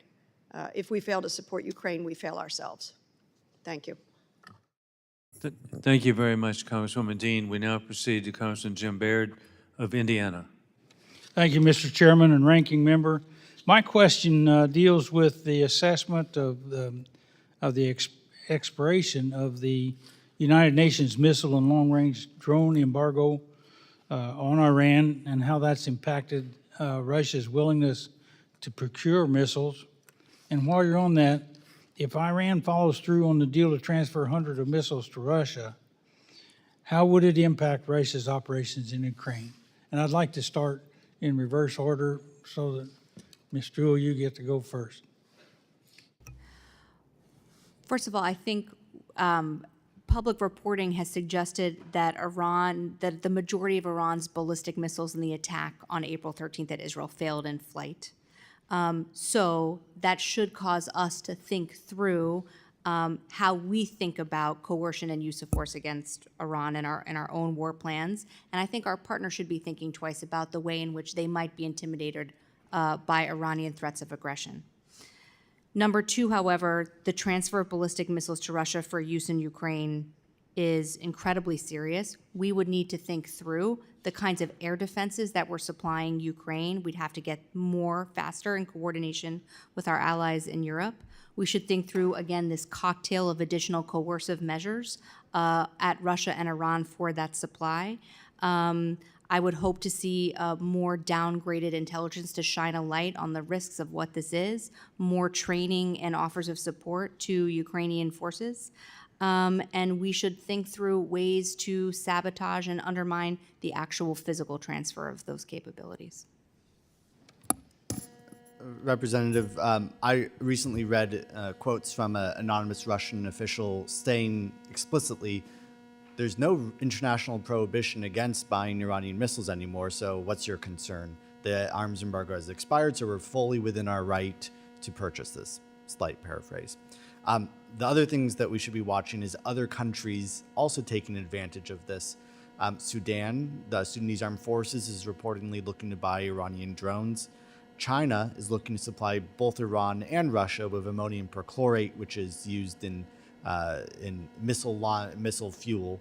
So this is not hypothetical. There's a lot of countries saying, hey, the international embargo has expired. We have full legal rights to now execute on these things. So that's why I'm harping quite a bit on this snapback. The quote that Gabe just mentioned, sir, about the Russians saying that they will not adhere to any international legal restrictions because there are no international legal restrictions, the Russians literally said, I think a day after those UN sanctions expired on October 18, 2023. So it just goes to show you the cost of inaction. I think a price floor, again, a la what Gabe was saying, was snapback. Snapback doesn't just restore these older penalties on Iran, it restores a permanent international arms transfer prohibition to and from Iran, and it restores a permanent ballistic missile testing and transfer prohibition on the Islamic Republic of Iran. These are permanent, and they would be diplomatic wins you enshrine in the UN Security Council. Three other quick things. Totally agree with Dana in terms of public diplomacy. More intel sharing about Russo-Iranian cooperation can get more people to be concerned about and potentially help to deter that. Number two is USG messaging. We have significant Persian language and Russian language media through the Broadcasting Board of Governors. Every single day, these media outlets, in my view, should be talking about the historic enmity that used to exist between Russia and Iran. My testimony details the turbulent Russo-Iranian past that every Iranian nationalist knows, from taking away territory to causing famine to trying to sponsor separatist insurrection to support for communist parties in Iran. This was a turbulent relationship, and the less political space the leadership in Iran has to maneuver, the better it will be for us. In 2016, for example, Russia used to stage bombers from Iranian bases to go hit Syria. They couldn't do that anymore once this story became public. So don't be afraid to put the spotlight on the cooperation. Thank you. I appreciate all your answers, and I yield back. Thank you very much, Congressman Jim Baird. We now proceed to Congressman Brad Sherman of California. Ms. Stroul, did I hear you right that you say that half of the 300 missiles and drones aimed at Israel just fell from flight without being shot down? A good percentage of the ballistic missiles. Failed. Well, mostly it was drones, though, in terms of ballistic numbers, missiles. not in terms of the impact, but in terms of numbers. I would point out that I look forward to us hopefully developing laser weapons that would be the answers to these cheap and fragile drones. We start with the idea that both Russia and Iran are evil, and then we jump to the conclusion that they're infinitely evil. And I'm not sure that's the case, at least with regard to Russia. What has Russia not done that they could have gotten away with as far as providing fissile material to Iran? Iran doesn't have enough fissile material for 20 or 30 nuclear weapons. Could Russia have easily provided that, and could they have gotten away with it? I'll ask the, yes. There was a period in time, particularly in the post-Cold War period from the 1990s to about the early 2000s, where the Clinton administration was able to successfully leverage a Western-looking Russia to not provide Iran with this stuff. So, for example, the Russians Yeah, got I'm talking about now. I mean, Putin obviously has staked his career on success in Ukraine. He finds the drones from Iran useful, but as far as been reported to this committee, he has not provided nuclear know-how, fissile material, or worse yet, an fully assembled nuclear weapon to Iran. Do we have evidence that he has, and what is the risk that he will? We do not have evidence that he has, but we also have a lot of outstanding questions. For example, Russia is still slated to produce a new reactor for Iran in Bushehr. Russia's activities per the JCPOA require them to help verify things at Fordo, and Russia per the JCPOA was home to Iran's excess enriched uranium, which we don't know the status of those. That was part of the deal. They were supposed to be. I'll go to the... There was declassified information in 2022 that Iran sought certain nuclear materials from Russia. We don't have declassified information that Russia obliged that. Well, I would note... I want to go on to another topic, and that is we're talking about limiting these drone parts, and obviously we should, but just because the majority are made in the United States doesn't mean that other countries don't have the capacity. Does China have the capacity to make the very drone parts that our panel has asked us not to export? Some of them, but not all of them. And how long would it take for them to be able to do all of them? If they were intent on it, a year or two. These are not terribly advanced. They're moderately advanced. Drones are for sale at hobby stores. They're not the most advanced of military equipment. I'd point out that many of us on this committee urged that we arm Ukraine before February 2022. Had we done that, there might not have been a February 24th, 2022. And now it's critical that we provide weapons to Taiwan, because an invasion of Taiwan would be an even worse outcome for our national security. Let's see.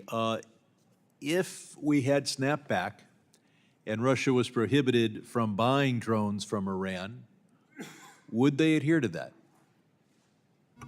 No, they would not. But what snapback does do is it grants all UN member states both the right and it obliges them to inspect and seize any cargo in their airspace or sea territory that may be containing prohibited items. So anything from the Black Sea.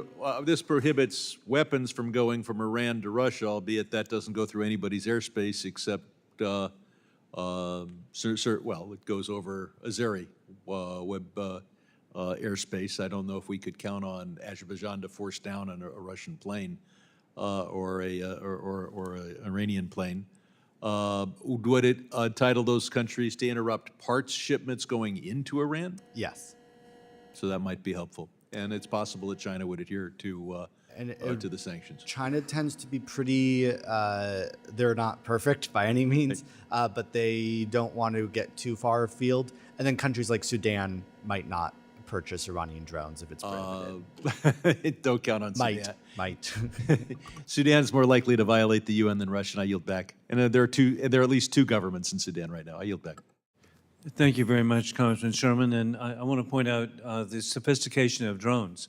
At truck stops, they cost $29.95. And then at Ollie's Outlet, you can get a very advanced one for $39.95. But a person who doesn't need to buy one, but the most persistent person here paying attention the whole time, and he's not the last one, but Congressman Brian Mast of Florida. Thank you, Mr. Chairman. I've thoroughly enjoyed this panel. I thought you have been analytical and specific and have enjoyed it from beginning to end. I want to get into some specific economic questions, and I hope that that's okay that you all are. If you don't know, just say you don't know, because we're talking about specific numbers. I'm not trying to nail you down. I'm just trying to really understand some things. What do we understand the GDP of Russia to be? My estimate, 2 billion. Somebody else in here has something to say? 2 By all means, trillion. blurt it. 2 trillion, I'm sorry, I didn't mean to say billion, trillion. 2 trillion. Trillion is roughly 2 trillion, roughly, right? We have an estimate for EU GDP, 20. 20. That's what I was thinking, 20, 25 trillion. Maybe, or 15 to 20 trillion. I'd say 25 trillion for the United States, right? We have an estimate for Ukraine GDP in the billions, Billions, I think. maybe don't have 200 that. billion, maybe Higher less. than that, I think. But Higher? 500? somewhere around there. I apologize. I don't have the.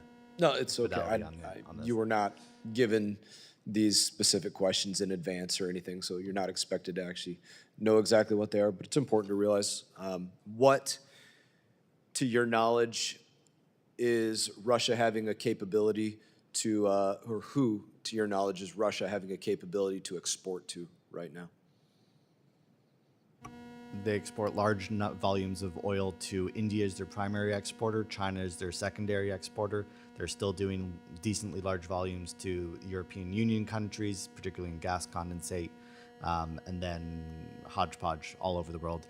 Nickel, aluminum, potash, lumber, lots of other exports besides petrochemicals that they're still doing across the world, including to the United States.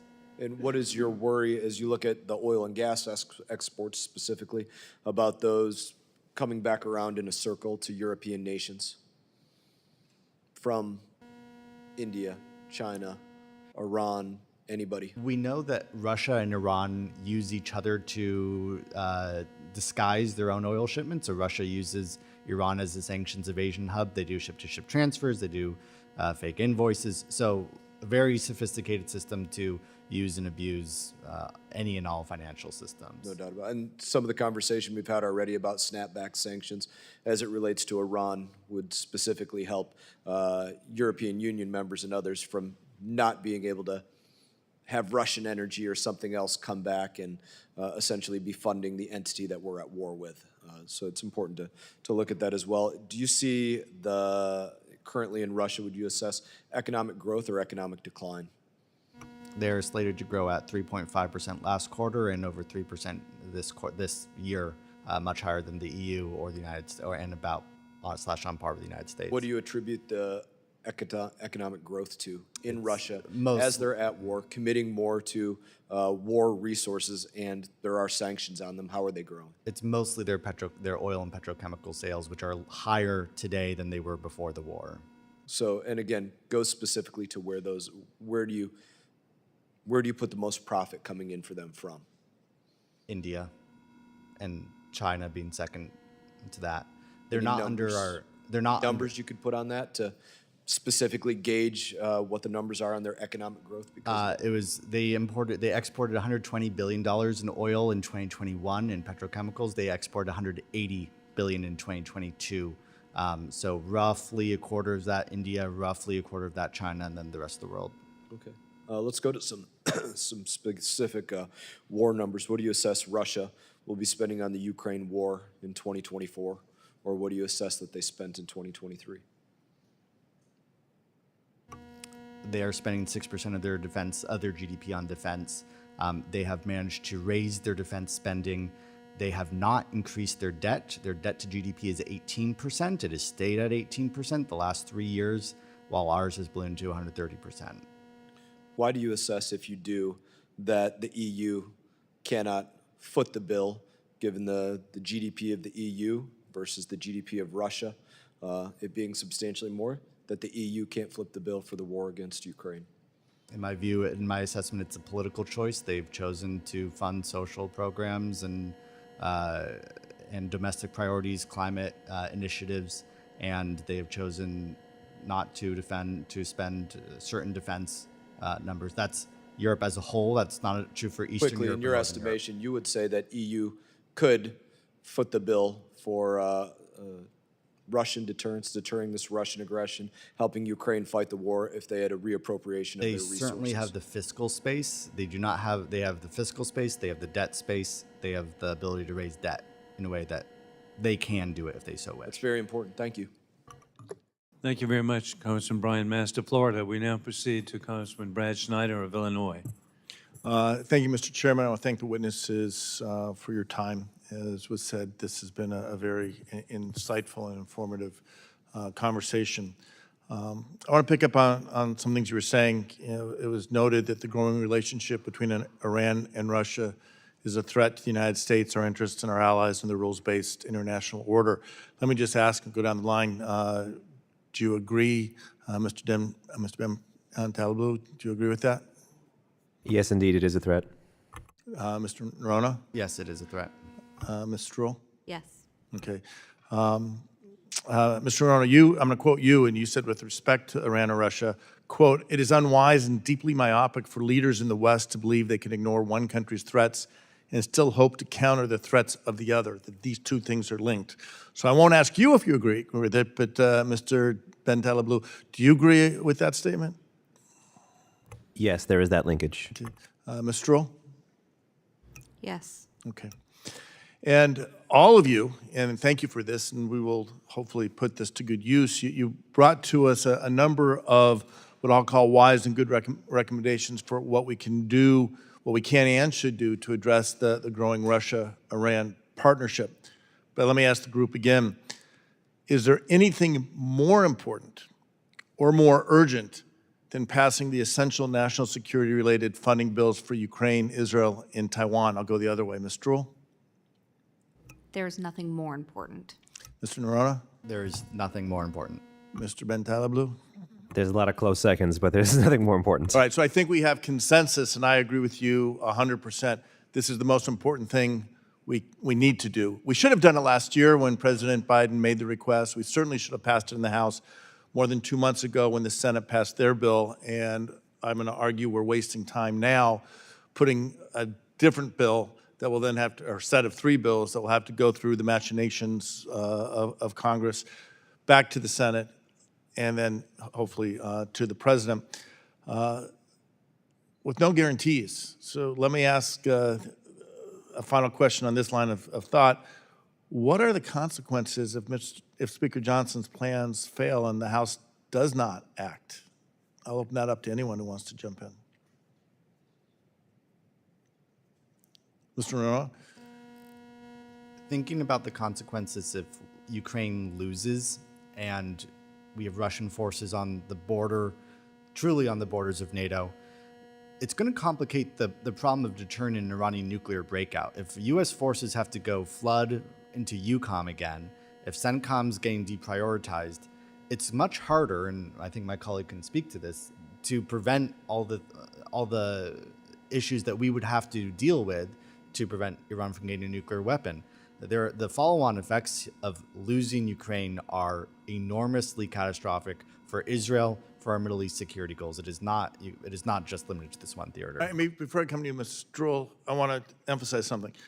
You said, so basically, if Russia wins in Ukraine, it is more likely that Iran breaks out with a nuclear weapon. You also said earlier that if Russia wins, it's also more likely Iran has bases in Europe armed with nuclear weapons.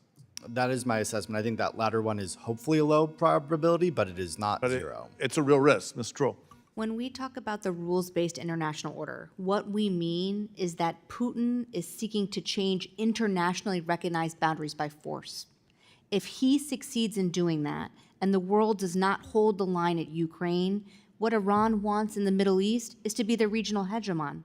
Iran does not want to stay in its borders. It wants to challenge that. Why is it fomenting all of these proxies and non-state actors across the Middle East to challenge the borders of Israel? And China, what does China want? Taiwan. So every adversary in every theater will think that there is a chance that they will be able to get out of jail free by changing internationally recognized borders by force, and that the United States will not stand with its allies and partners in defending those borders. I couldn't agree with you more, and at the risk, and maybe the chair would give me another 90 minutes, we could have a whole history lecture. But Russia is aspiring, in my view, to restore a bygone empire. Iran is struggling to restore its bygone empire. China, the same. The modern world order, as we talk about it, the rules-based order, is, as you said, where nations respect each other's boundaries, where alliances are built, where working together in the world, countries establish relationships diplomatically, trade, economies grow, people live in peace, security, and prosperity.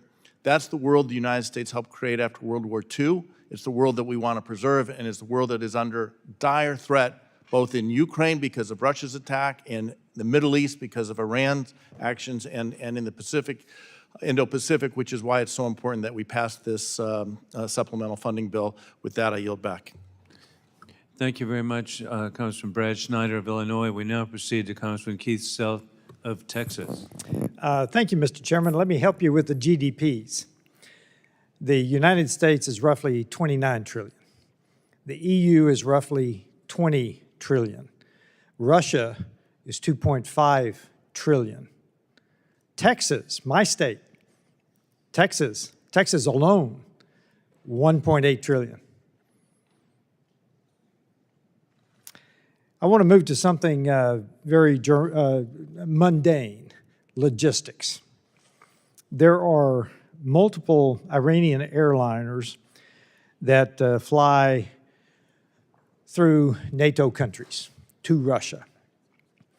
There are sanctions on these airlines. First question is, what has the Biden administration done to enforce sanctions on several of the Iranian airlines? These sanctions have been on these airlines, some since the Obama administration, others imposed in the Trump administration. There has been no secondary sanctions enforcement on those airlines, really, period. Meaning if airports refuel these airliners, no consequences for the air crew, any of these things. There's simply been zero secondary sanctions enforcement. So if I can follow up on that, and the sanctions, I believe, talk about material support.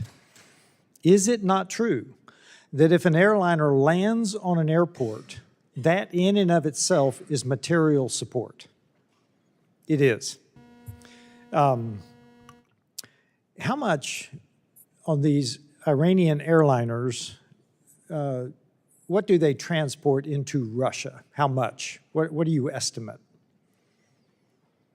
There were 72 flights in the first 2 months of the war, of Russia's war into Ukraine, that, according to some reports, were military flights, again, containing ammunition, likely containing ammunition, suicide drones, personnel. That's an intel question, I'm not exactly sure, but quite a bit, I think, is the answer. Again, some of this is an intel question. Okay, what can you tell us about their activities to support the IRGC since October the 7th? Mahan Air and Iran Air were both sanctioned for providing support for the IRGC, sending, even in some case, ballistic missile parts into Syria disguised as alternate cargo. One of the big issues with these airlines is they lie about their cargo manifests to smuggle in weapons and other dangerous WMD proliferation materials. That's, again, another reason Europe shouldn't allow them into their airspace at all, because they lie about their crew. In Latin America, they lied and had IRGC officers disguised as crew members. They lie about everything of their activities. And how would you recommend Congress taking action to try to disrupt their supply lines in these airliners? Because obviously sanctions are not working. I think, I believe you may have led a letter to the UK asking them to take this seriously. To several countries. There's an issue. Those ministries of foreign affairs don't necessarily tell the airports they've even gotten that letter. If those airports realized that they were liable to U.S. sanctions and could get sanctioned, or if they could realize that, hey, you might not get U.S. airliners to your airport for a few months over this issue, they would very rapidly, in my view, an assessment, shut off these flights. Again, there aren't that many flights from Iran Air and Mahan Air into Europe. They're more important for Iran than they are for these airports. They can do without them. So what you're saying is we ought to target the airports, not the foreign ministers. Correct. It is the bankers and executive boards and lawyers who are the ones making the call here, not politicians. Very good. Mr. Chairman, I yield back. Thank you very much, Congressman Self, and I want to point out how modest Congressman Self is. There's no question the GDP of Texas is larger than the Russian Federation. And any country that lies about cargo manifest, those numbers are not correct, okay? And so I can't believe a Texan being modest, but it has occurred. Now we go to Congressman Mike Lawler of New York. Another bastion of modesty. Thank you, Mr. Chairman. After this past weekend's attack on Israel, which marked the first direct attack on Israeli territory launched from Iranian territory, the Biden administration cannot ignore that their policies of appeasement have emboldened the Iranian regime. The president has failed to enforce sanctions on Iran's illicit oil trade, allowing the regime to rack up tens of billions of dollars in new revenue, over $88 billion. This money funds its proxy wars against Israel and our troops. No question about it. The president also continues to exercise waiver authority to free up billions of dollars for Iran. Further, the administration has been engaging in informal negotiations with Iran on a nuclear deal during its tenure, giving credibility to Iran's development of these capabilities and purposefully withholding any information about it from Congress. The erratic behavior on the part of the president and his continued attempts at bowing down to the Iranian regime must stop. And it begins with passing important legislation like the SHIP Act and the Iran-China Energy Sanctions Act, two bills that I introduced that would put in place stronger sanctions on the illicit Iranian oil trade. Mr. Taleblu, do you agree that the Biden administration's apologetic Iran policies have emboldened their terrorist regime? Unfortunately, very much yes, sir. I think the first example of even slight attempt at oil sanctions enforcement came 16 months into the Biden administration's term. I think it was May 2022. So that is far too long. Do you have other instances to support this viewpoint? Broadly, there's a whole series of pulled punches. The fact that the administration's even stated aim for diplomacy with Iran changed so much over time gave Iran the impression that it could get away with a lot more. You may remember during the campaign period, they talked about longer and stronger. Once they started negotiating with the Iranians via the Europeans, they talked about JCPOA resurrection. Then there was talk of all these smaller deals, side deals, and particularly a lot of the hostage deals, the waivers that came to the Islamic Republic, basically creating room for the regime to breathe under sanctions, actually undermine the administration's own stated aim of a diplomatic resolution. Just yesterday, the Senate Foreign Relations Committee marked up and passed the SHIP Act. Now, we passed this through the House last fall. Seemingly, it only took 130 ballistic missiles for the Senate Foreign Relations Committee and Senate Democrats to realize that there was a problem with the illicit Iranian oil trade. Do you believe that Senator Schumer should immediately put this bill on the floor? Absolutely, sir, and I thank you for your leadership on pointing out the Iran-China energy nexus. China has been the biggest in the past decade, licit and illicit importer of Iranian crude oil. This fact cannot go understated. I think your legislation goes a far way towards targeting it. I mean, roughly 80% of Iranian petroleum is purchased by China. $88 billion in increased revenue. Iran is the greatest state sponsor of terror, funding Hamas, Hezbollah, the Houthis. 93% of Hamas's budget comes from Iran. This is a crisis. We must cut off the funding stream at its source, this illicit oil trade. And that's why we've put this legislation forward to not only enact secondary sanctions on the purchaser, but also on the financial institutions which are facilitating the trade. Yes, sir. When I was at the State Department 5 years ago working on this particular problem, one of the things that really worried me was that China was creating what I call sanctions-proof entities, so that you sanction them and they say, who cares, we're not connected to the U.S. financial system. Right. The way These little teapots. The way, in my view, that the U.S. should solve this is we can create leverage on other fronts. They care a whole lot about semiconductors, about trade, about aluminum, things that have nothing to do with the Iran file. We need to, in my view, need to establish leverage on a series of things and then lever that on reductions in Iranian oil imports. I agree with that. That's an important point to make. As I'm sure you know, in the days before Iran's attack on Israel, the President and Senate Majority Leader Schumer made some troubling statements about Israel's leadership and their domestic affairs. No one in our country should be interfering in Israeli elections, especially our elected officials. Do you agree with that?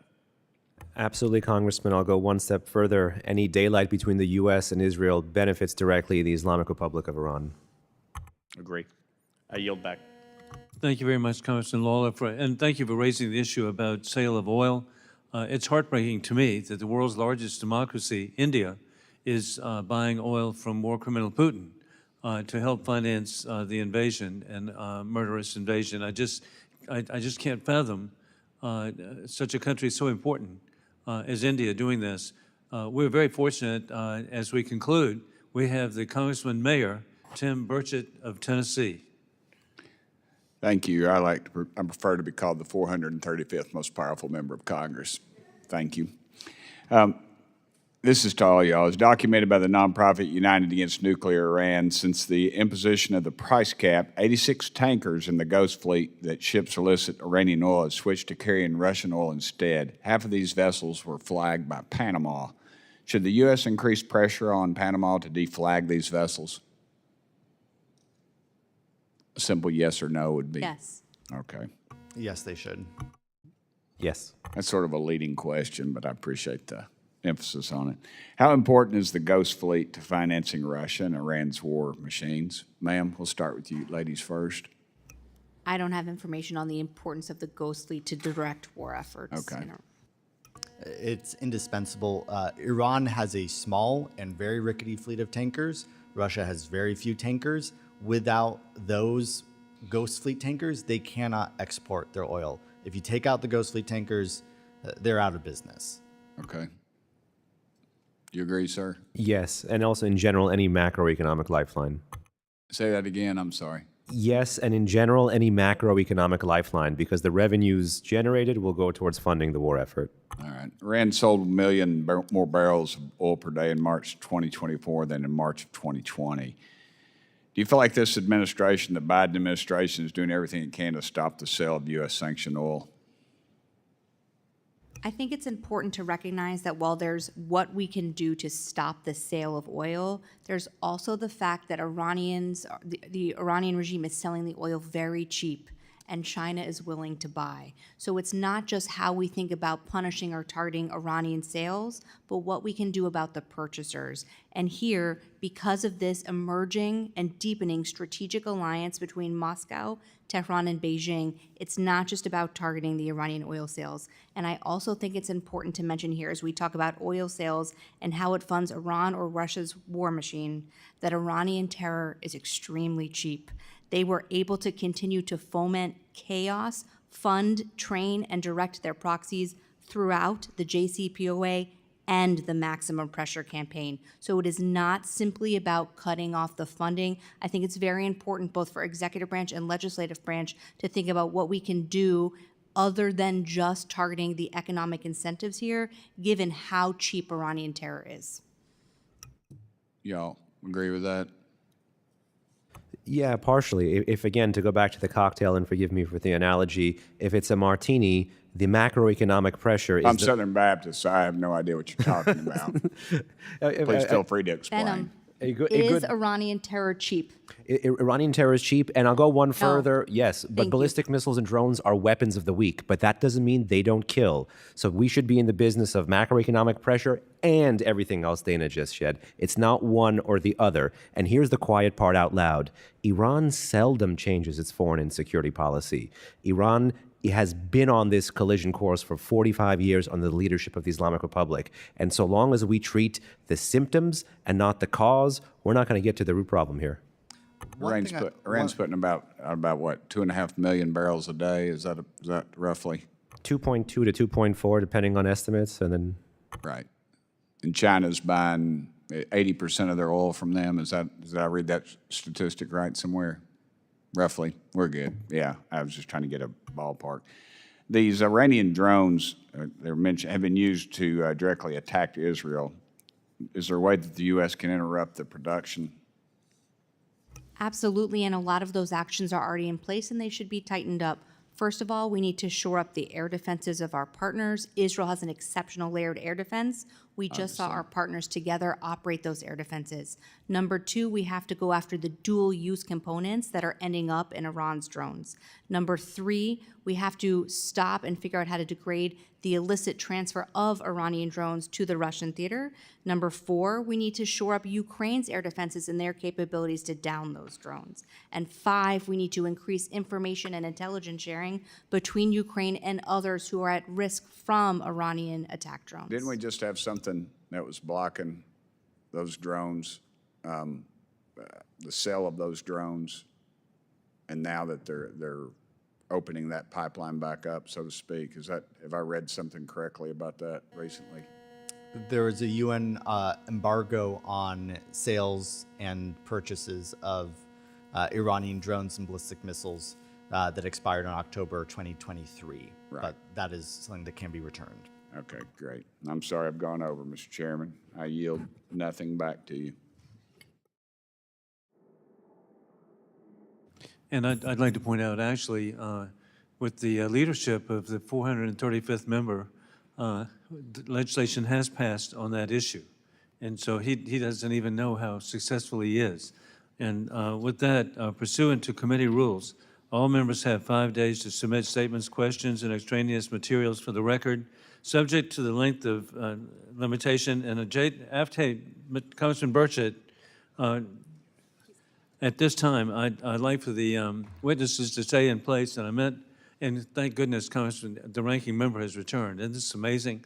But anyway, I wanted to get a picture with the witnesses in place, and so, and I was trying to have people from both parties here, and he had magically appeared. So here we are, and without objection, the subcommittee stands adjourned.